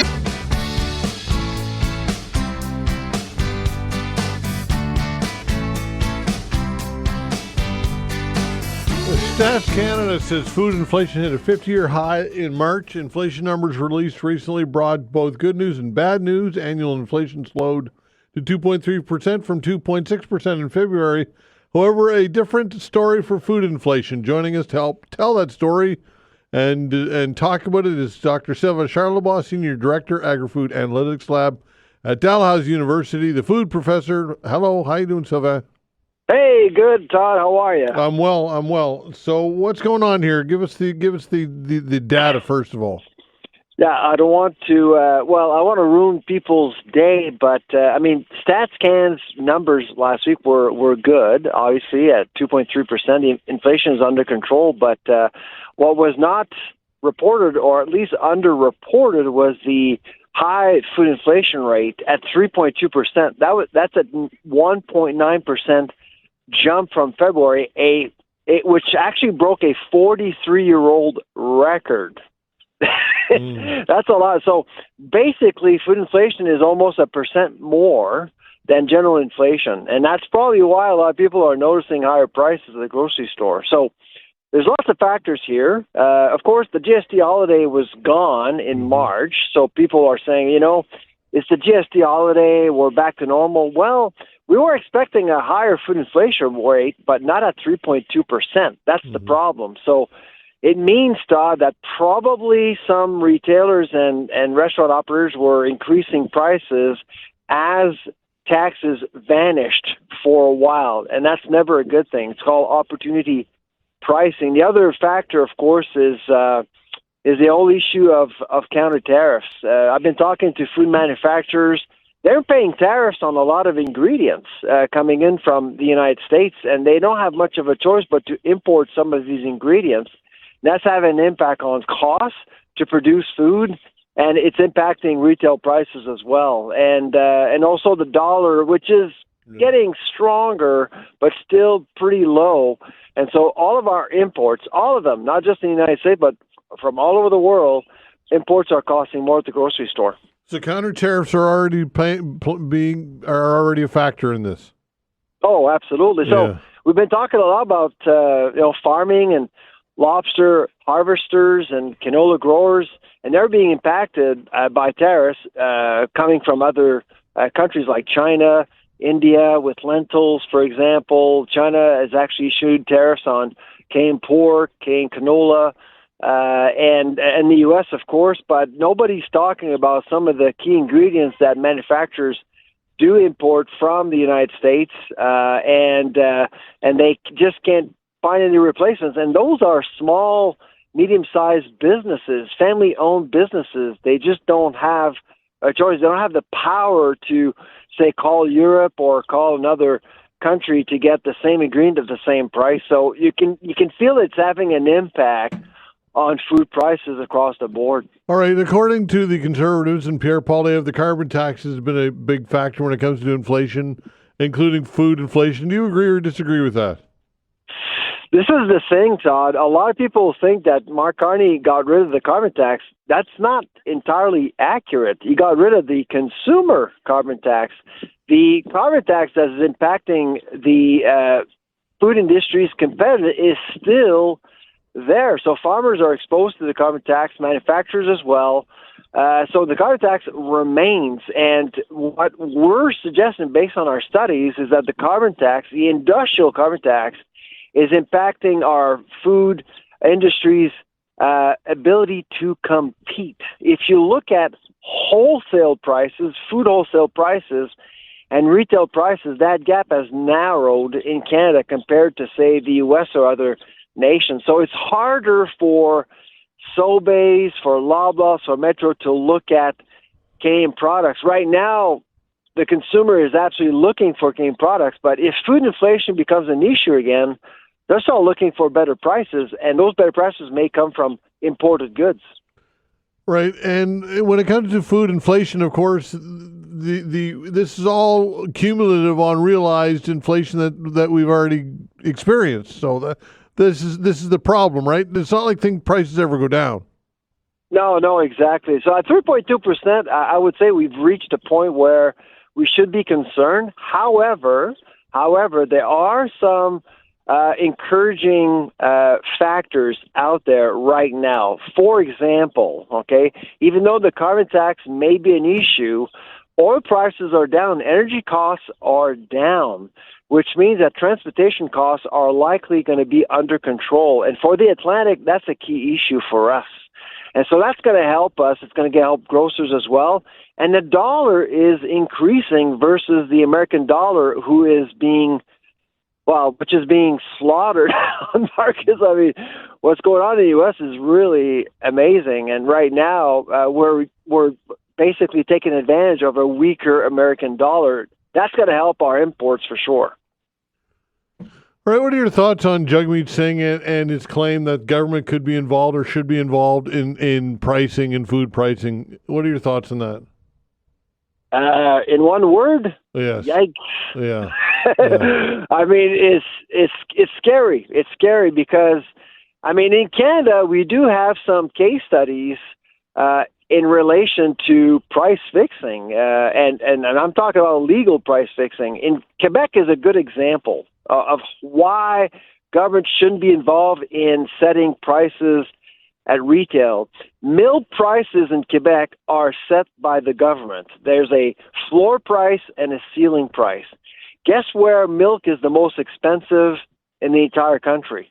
It's in the province of Quebec. Yeah. Because the idea may sound great, let's control prices. It's how you do it. And the system actually encourages milk prices to go up, not down over time, regardless of what happens to production costs and things like that. And consumers will always lose. All right, so when it comes to the political process here and what politicians are promising or whatever outside of what Jagmeet Singh has said, which we both agree is not realistic and not a good idea, what about Poilievre and what he's suggesting and Mark Carney, what he's suggesting? Are either of these other two leaders saying anything that's making sense when it comes to curbing food inflation? Well, as usual, every political campaign, every election, I'm hopeful that food and agri-food would become an important factor. But as usual, I think other than the NDP, maybe, all parties have been a bit of a disappointment. In fact, discussions related to the agri-food sector and food affordability specifically have been underwhelming. And we're just 1 week away from the elections, and we're hearing from food banks, we're hearing from farmer groups. Mm-hmm. A lot of them are struggling right now. There's just no plan, no clear plan from any party, really. Like from farm gate to plate, there's just no vision given to the Canadian public in terms of what we should be doing in the future. We still have a lot of issues, and not one party has properly addressed how to make our agri-food sector more competitive, as far as I'm concerned.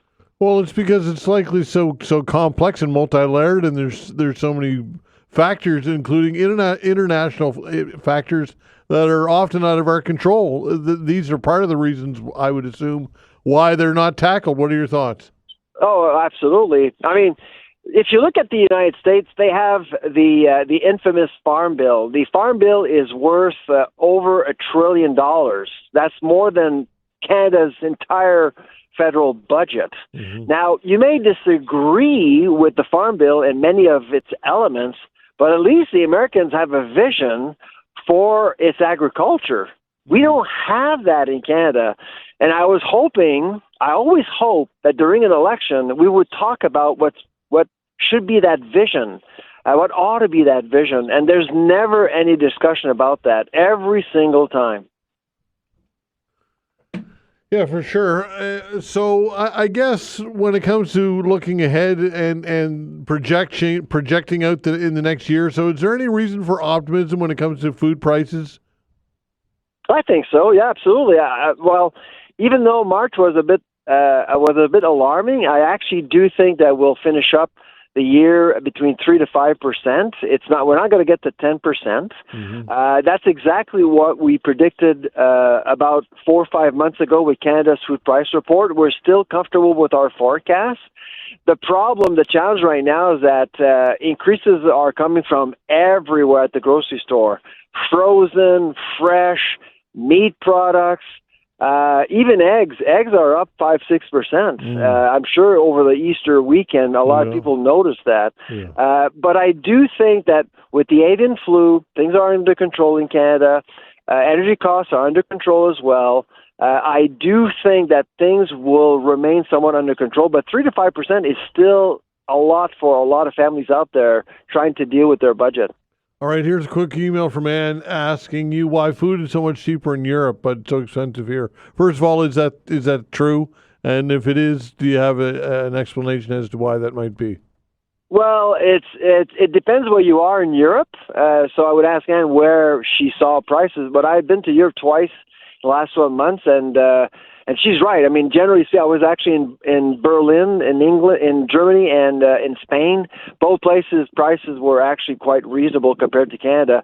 But essentially, it boils down to competition and of course, the number of people we have to service. 41 million people in a very, very large country. So transportation costs are very high.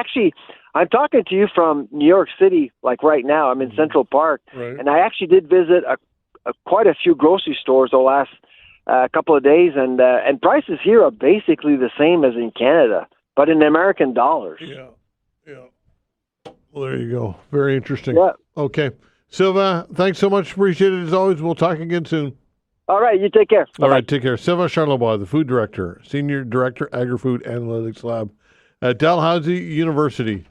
We are in the midst of a federal election. In case you didn't know, I'm sure that you do. We'll chat with the Green Party candidate in Dartmouth, Cole Harbour, when we come back.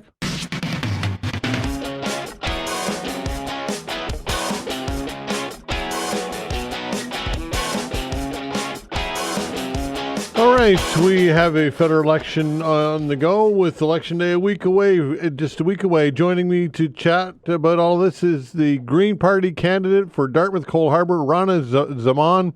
Rana, thanks for joining the show. We appreciate your time. Oh my goodness, Todd, thank you so much for giving me this opportunity, especially since the Greens were prevented from participating in the debate. It's really important to have our voices heard, so I cannot tell you how grateful I am. Thank you. Indeed, and we're thankful that you've agreed to do this. I think it's an important part of the process. What is motivating you to want to be the candidate for Dartmouth, Cole Harbour? Well, interestingly enough, you just had an advertisement about homelessness. And I was listening, and that's just a very small portion. I came here as an immigrant when I was a little girl, and the state of Canada, to me, it was just so wonderful. I give you an example. My mother gave birth to my youngest sister, and she was not being booted out of the hospital within 24 hours. They kept her there as long as she needed, at least 5 days. They brought balloons, gave baby formulas, diapers, and then wheelchaired her out with dignity, to the car and sent her off. So the level of health care has deteriorated. That's just an example. So we came during a time where hard work, commitment was provided you an affordable living, a living of dignity with basic food, security, shelter, and the ability to buy a house. So that lack of affordability over the years that I've been here has degraded so much. Everything has gone downhill. And, when they say when you want something fixed, get up and do it yourself. And I've been working at the grassroots level with people in poverty, facing homelessness, going to the shelters, providing rent money, grocery money, baby formula. On a personal level, I'm very grateful to have a network of people. When my budget is depleted, I reach out. So we're supporting one another and uplifting one another, praying that our governments will put policies that will uplift all of us as Canadian citizens. And unfortunately, the same parties, the governments, have not been able to do that. If anything, everything is getting worse. And hence, here I am to do something, to have the ability to at least bring our voices forward and be heard. All right. I'm sure it was disappointing to find out that the leader, the co-leader, would not be at the debate. What was your reaction to that? Well, it was shock. I'm busy canvassing and everything, so I have a wonderful team, and I was being updated, and they were very disappointed. They put out the social media, and it was absolutely ridiculous. And it's just one way of also showing how those in powers can really shut down voices that, may not have as much resources available to them as the status quo parties. All right. So what are you hearing at the door when you're knocking on doors, when you're out canvassing? What are some of the things that you're hearing?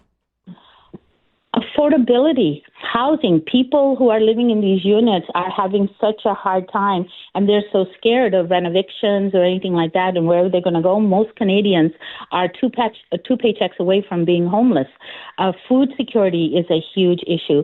I'm very fortunate that the riding that I'm in, Dartmouth Cold Harbour, is actually quite diversified, so I'm able to learn all the various problems. But being on the grassroots level, I kind of already know.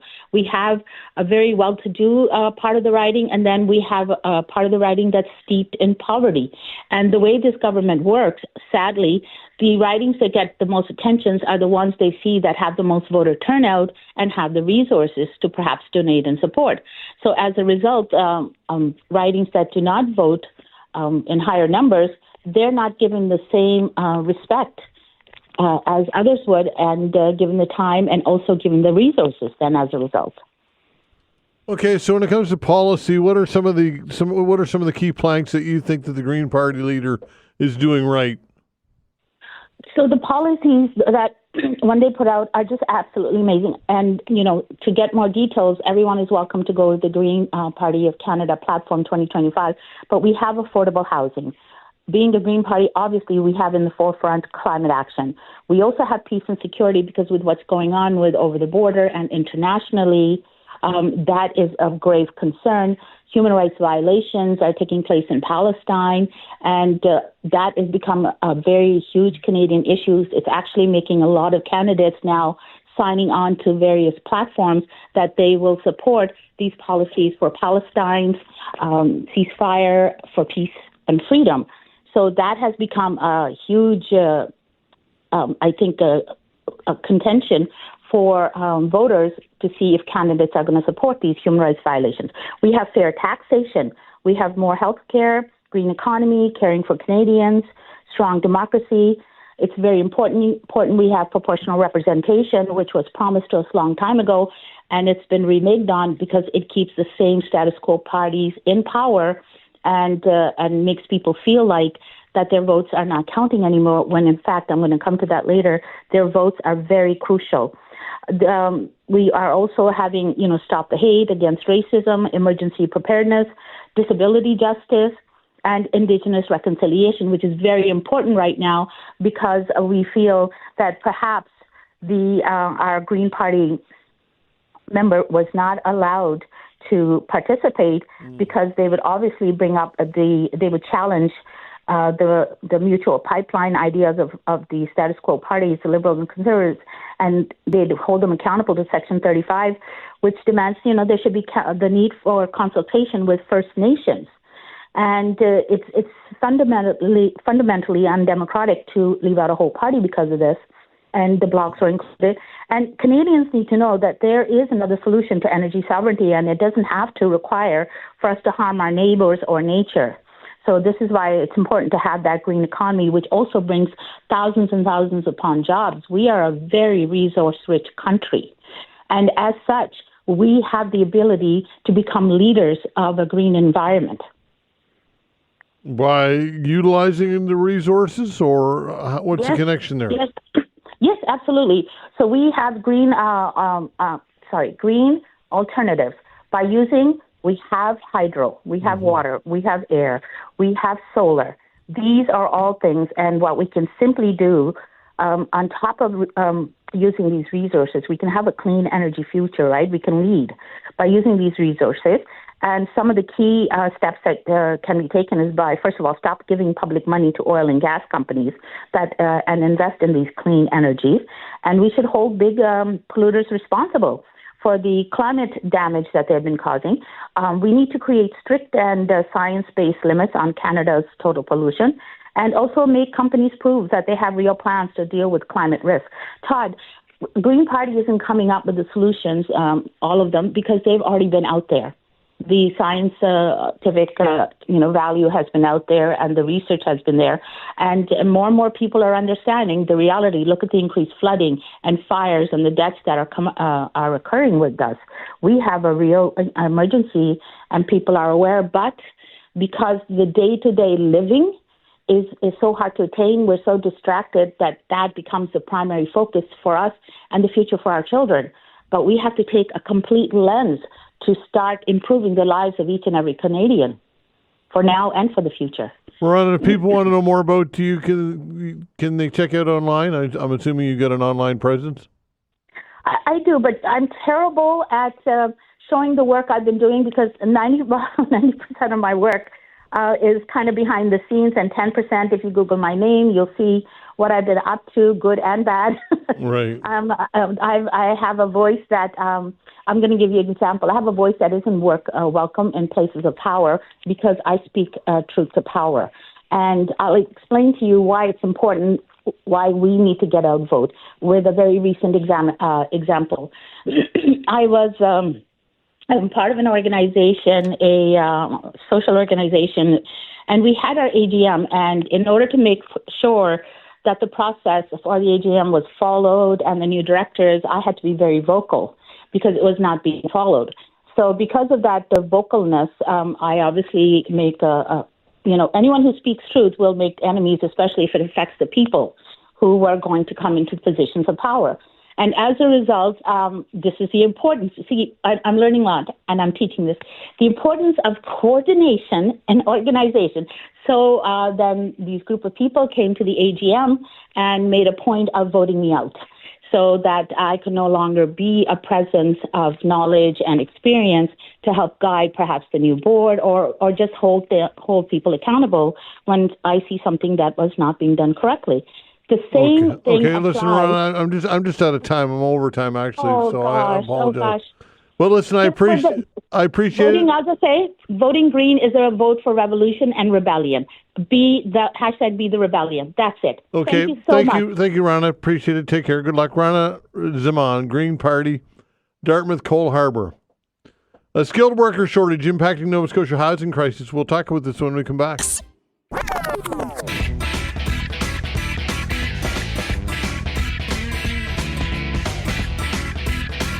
All right, we have a federal election just a week away now, and this week we'll be chatting with some candidates, including today, Keith Morrison joins me here in studio, NDP candidate for Dartmouth, Cole Harbour. Keith, thanks for joining us. Oh, no worries. How you doing today? Doing well. I see you brought your campaign manager with you. I did. Unofficial. Unofficial. Yeah. Your daughter, obviously. Yes, my daughter. Yeah, there you go. She's looking like she's enjoying herself. I think so, yeah. Well, that's good. All right, so what's motivating you to want to run for the NDP here? Well, for me, I ran municipally as well, and I've always been very passionate about my community. Always been very engaged in everything that was going on, and over the last couple of years, I've started to really be considering doing this to just be a voice for the community, to fight the fight for the folks that need it most. Why the NDP? Why does the NDP resonate with you? Well, the NDP, it fits along with my values, my personal values, as well as my political values of togetherness, sharing, optimism, working together, hope. It's very much that. It's very in tune with how I am as a human, I think. Yeah. Political and personal values kind of intertwined, do they not? In a way? Yeah, I think so. But I think sometimes folks, maybe look at polls and such and say maybe this would be the better choice. And certainly when a lot of times if folks are asked to run rather than choosing to run, sometimes they're trying to sandwich the personals into the politicals. Yeah. How much do you think people look at the national leader as opposed to the local candidate? I think a lot. I find this time in particular maybe even more so. But it is a personal thing. I know some folks that, for me, it was always very much who's going to be my best local representative. But I mean, you've got to weigh both, really. You know, the face you're going to see behind the desk or at the barbecue or at the spaghetti supper is actually very, very important. As is the person that's sort of making the policy or enforcing the policy or being the face of the party. Yeah. Have you been a member of the NDP for a lot of years? No, I've been a voter, but I was military. So when I was in the military, you're not supposed to have party membership and such. So I wasn't a member. I was a supporter, and over different elections, I've voted other ways. But for the most part, I've been an NDP voter for most of my life. How are you getting your word out? Internet, door to door, signage, of course. Those signs. And I'm getting to a lot of events. That's one thing that I sort of joke. Like my family, my wife and I take our kids to every event that we can bring the family to. It just so happens that right now I wear a button when I go. So just really being engaged in the community. We have a fantastic team over there. In Dartmouth, really getting the word out, and phone calls, of course. Yeah, and of course the NDP has a strong presence provincially here with Claudia Chender and absolutely and Lisa Roberts and some others. Sue, Sue. So and a history as well. I mean, our riding now. Dartmouth Coal Harbour has now taken in part of Eastern Passage, which has Peter Stauffer's history there. He used to represent that area. And, of course, Robert Chisholm. And they're all, very effective. They've really laid a good roadmap for how to be an effective opposition member. Megan Leslie, another, to name drops a few. Megan was a big fan of Megan's over here. Yeah, for sure. So when it comes to Jagmeet Singh, what are your thoughts on his leadership? I had the pleasure of actually meeting him a couple of times. He's very much of the people. I think what you see is what you get, as far as I don't get much pandering or phoniness from him. He was here at the brewery market, and he spent a couple of hours, well over an hour anyway, getting pictures with people. And he and I went to the Elbows Up event over at Alderney, and it was spilling rain out, and he was amongst the people, shaking hands, answering questions. It's very different from what I've seen from a lot of federal leaders in the past, where they, they'll shake the hand, but they don't, they're sort of surrounded by an entourage or security or whatever. But he was right in there with people, and I really think he's an intelligent man.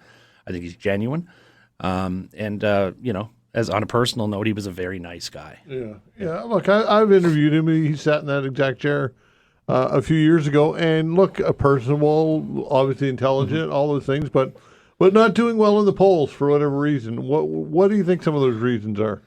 I think the primary one was this election very quickly got framed as a two-party race, whether that's media or whatever, because we've certainly done a lot of work to counter that. But I think there was so much focused on the conservative message, axe the tax and get rid of Trudeau. Once he's gone, the new guy comes in. There's always a lot of press and attention to the new guy, whoever it is. And I think in some ways we didn't get out that way. But I think also too is, the election issue was a lot of Trump and tariffs, and for the most part of especially the first part of this race was a lot of that, and that wasn't. The conservatives and the liberals were really jumping on, Trump, tariff. But the NDP's message stayed consistent throughout with the addition of the Trump. We've been talking about issues like affordability that have mattered before tariffs and will continue to matter. So it was a little more, we had a much broader message, I think. Okay, so when it comes to local issues or the riding issue, what do you think are some of the most pressing issues that you'd like to see addressed as the local candidate? Locally, I certainly would like, speaking of my own local representation, how I would represent is very accessible, very decentralized, almost. Sometimes you have a riding office in a corner of a riding to make sure that I'm circulating around, like whether that's a satellite office. I know I've heard of this in some of the rural ridings where they're moving, one day a month or something. They're in a different side. But there's a lot of environmental concerns. Housing, of course, it's definitely not local, but it certainly matters here, and it's something that is being brought up as a local issue. Affordability, of course, food insecurity. As far as local isolated local issues, I'm not hearing as much as the big national picture. Yeah, some of the criticisms of the NDP, and I suppose some of the criticisms would be some of the reasons why people support the NDP, but are big spending, big ticket items like pharmacare, like dental care, and some just believe that we just can't afford it, too much spending. Again, conversely, others say we have to, and these are investments, not spending. What's your take on that? Oh, very much investing in people's health and well-being. A lot of these things we wind up paying more long term. It's sort of like almost a bulk buying situation. Yeah, sure. So what happens is, the example I can think, it's the old story of the guy that breaks his arm in the States and has to pay $800 to get a cast. The long-term ramifications economically that happen in that situation on an individual basis probably do more to harm the economy of the country, rather than having that $800 to spend locally. Why do you think it's a harder sell? Sorry, in what regard? In convincing people to buy into that ideology. That's a good question. I'm not completely sure. There is a little bit of, I think trust is low right now. Trust in government, trust in institution, trust in corporation even. And I think there's a thought that people aren't 100% sure where they're getting the bang for the buck. Maybe it's a transparency issue. I'm not sure. And then there's always that one person that says, I've never been sick in my life. Why should I pay for X, Y, Z? And some people respond to that as well. But I think, especially with our universal health care, I think, the proof is in the history there that, there are many, look at even life expectancy between us and the States. Sure. It's quite a bit higher. Several years old. Of the other two leaders, of the Liberal and the Conservative leaders, do either of the other two kind of resonate more with you, or is it neither of the above, none of the above? It's kind of a neither. Like with Poilievre, it's been so negative and so 3-word catchphrasey and very that I've always been somewhat. I haven't really latched on to him from the beginning because it was a very isolated message for a very long time. Carney, I just don't know yet. He's so new. And you really, we've really only known the name 4 or 5 months. There is some, certainly an impressive resume there, but there's also some questionable stuff about, tax shelters and such like that. So neither has galvanized me the way other leaders in the past have. Right. Yeah. How about when it comes to price fixing, or not price fixing, but when it comes to grocery prices? Jagmeet Singh has said that getting that under control, the government could intervene in some way. Do you support that? I do. I think it's necessary. I mean, people are in a country like this with the resources this one has. We shouldn't have as many people as hungry as they are. I think 1989 might have been the first time they did a certain type of study on food banks, and this is the first year. It just completely blew the numbers away of the number of people using food banks. It's almost 2 million or something like that on a regular basis. Yeah. Something has to be done. And what further to the plan is price transparency. Where is the markup?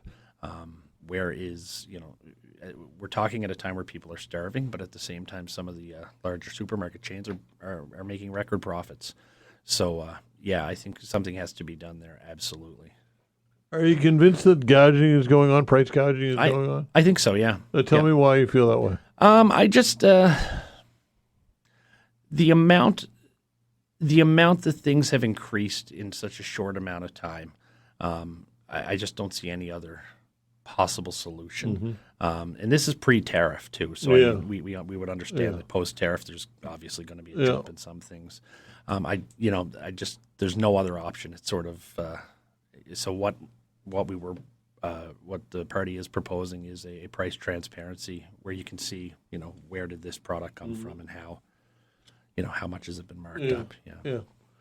What else do you want to let people know before I let you go? Give you an opportunity to kind of get your message out. Well, I mean, I've got a very diverse background, ex-military, ex-teacher. I've worked in the art field, worked in the history field, lifelong volunteer. I say I'm very passionate about community, and that's not just something you say during election time. Those who know me know I've a real fascination with people and love to see people succeed. That's just me, how I was, and I would love to take those skills, interests, and abilities to represent Dartmouth Cole Harbour. If people want to know more about you, they can check out online, I'm assuming? Yeah, the best one is keithmorrison.ndp.ca. It's the website that the party has set up, and it has some links on it, a little bit of bio information, and of course, if you're willing to volunteer or put up signs and all that stuff, that's there as well. Still a week left, so it's exciting. Okay, Keith, it's been a real treat to have you here in studio. Thank you so much. Thank you so much. Have a great one. Okay, good luck. That's Keith Morrison, NDP candidate for Dartmouth Cole Harbour. We'll be right back.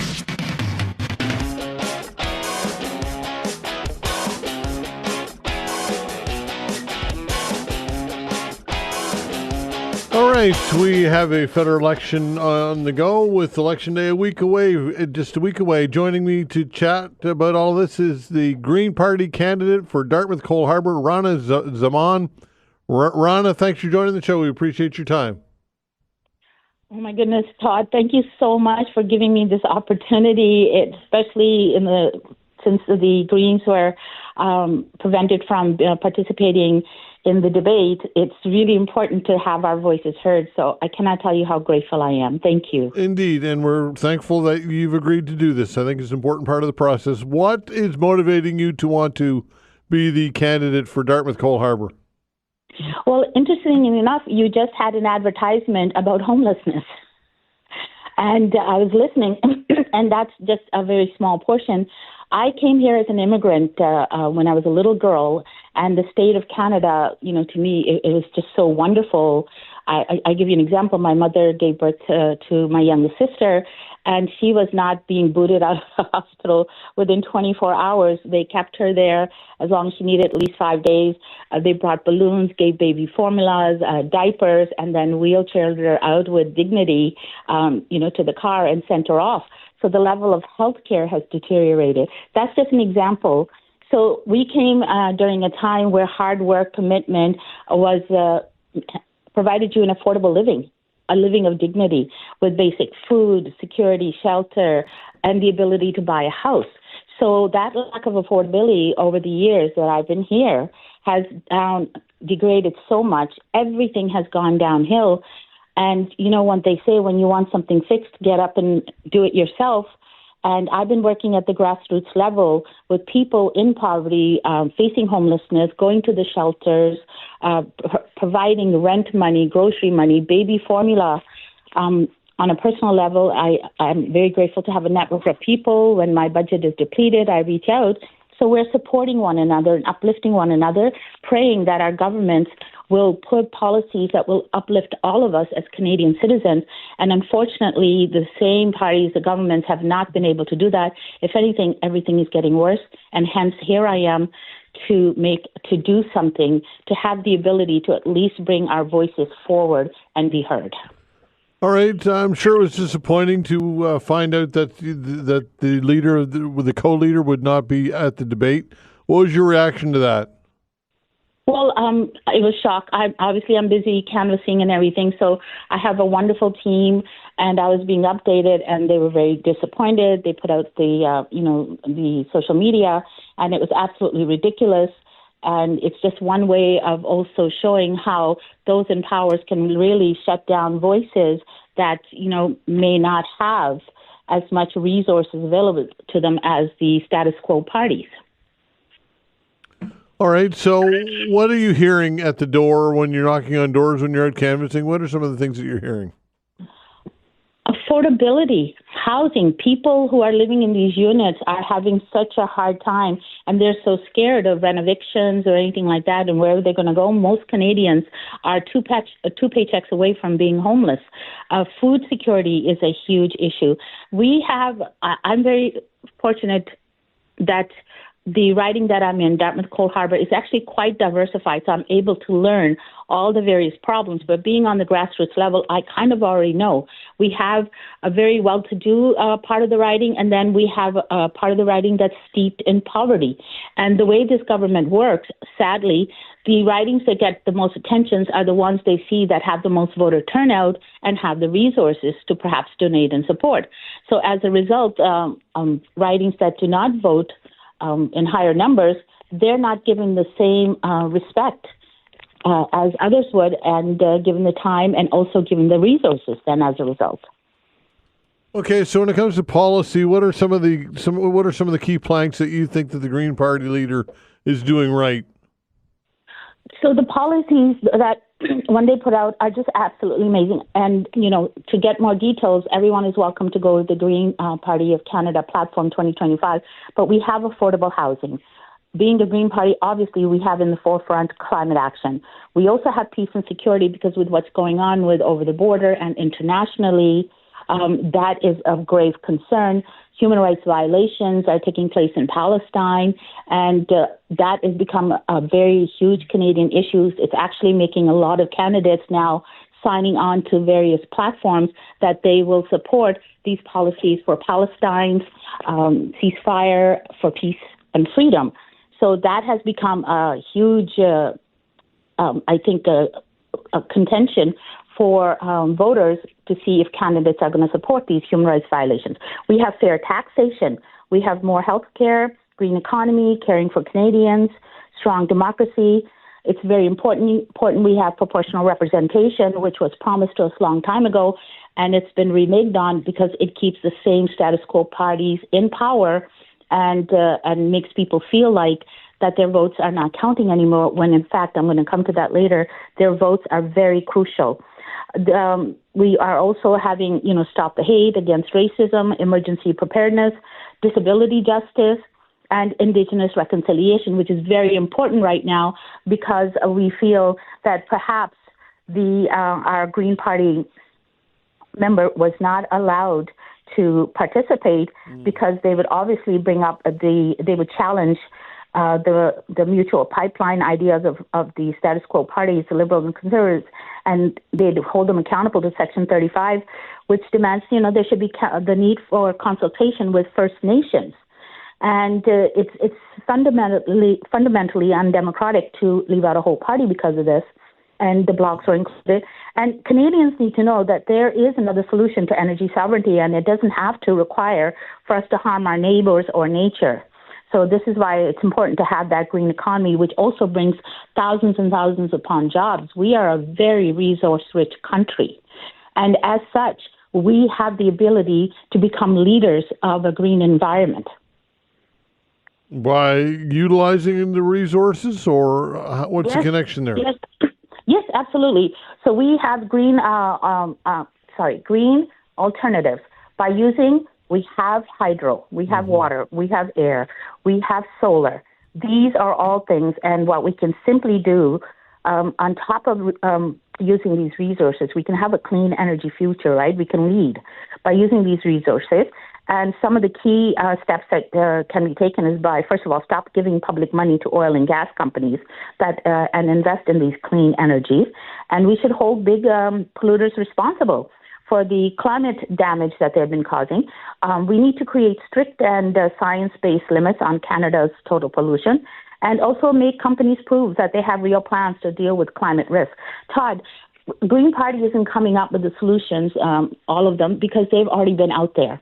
The scientific, value has been out there, and the research has been there, and more and more people are understanding the reality. Look at the increased flooding and fires and the deaths that are occurring with us. We have a real emergency, and people are aware. But because the day-to-day living is so hard to attain, we're so distracted that becomes the primary focus for us and the future for our children. But we have to take a complete lens to start improving the lives of each and every Canadian for now and for the future. Rana, if people want to know more about you, can they check out online? I'm assuming you got an online presence. I do, but I'm terrible at showing the work I've been doing because 90% of my work is kind of behind the scenes, and 10%, if you Google my name, you'll see what I've been up to, good and bad. Right. I have a voice that, I'm going to give you an example. I have a voice that isn't welcome in places of power because I speak truth to power. And I'll explain to you why it's important, why we need to get out vote with a very recent example. I'm part of an organization, a social organization, and we had our AGM. And in order to make sure that the process for the AGM was followed and the new directors, I had to be very vocal because it was not being followed. So because of that, the vocalness, I obviously make anyone who speaks truth will make enemies, especially if it affects the people who are going to come into positions of power. And as a result, this is the importance. See, I'm learning a lot, and I'm teaching this. The importance of coordination and organization.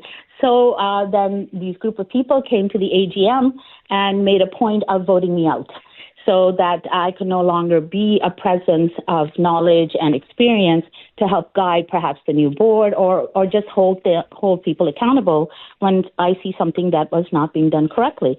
The same thing. Okay, listen, Rana, I'm just out of time. I'm overtime actually, I apologize. Oh gosh.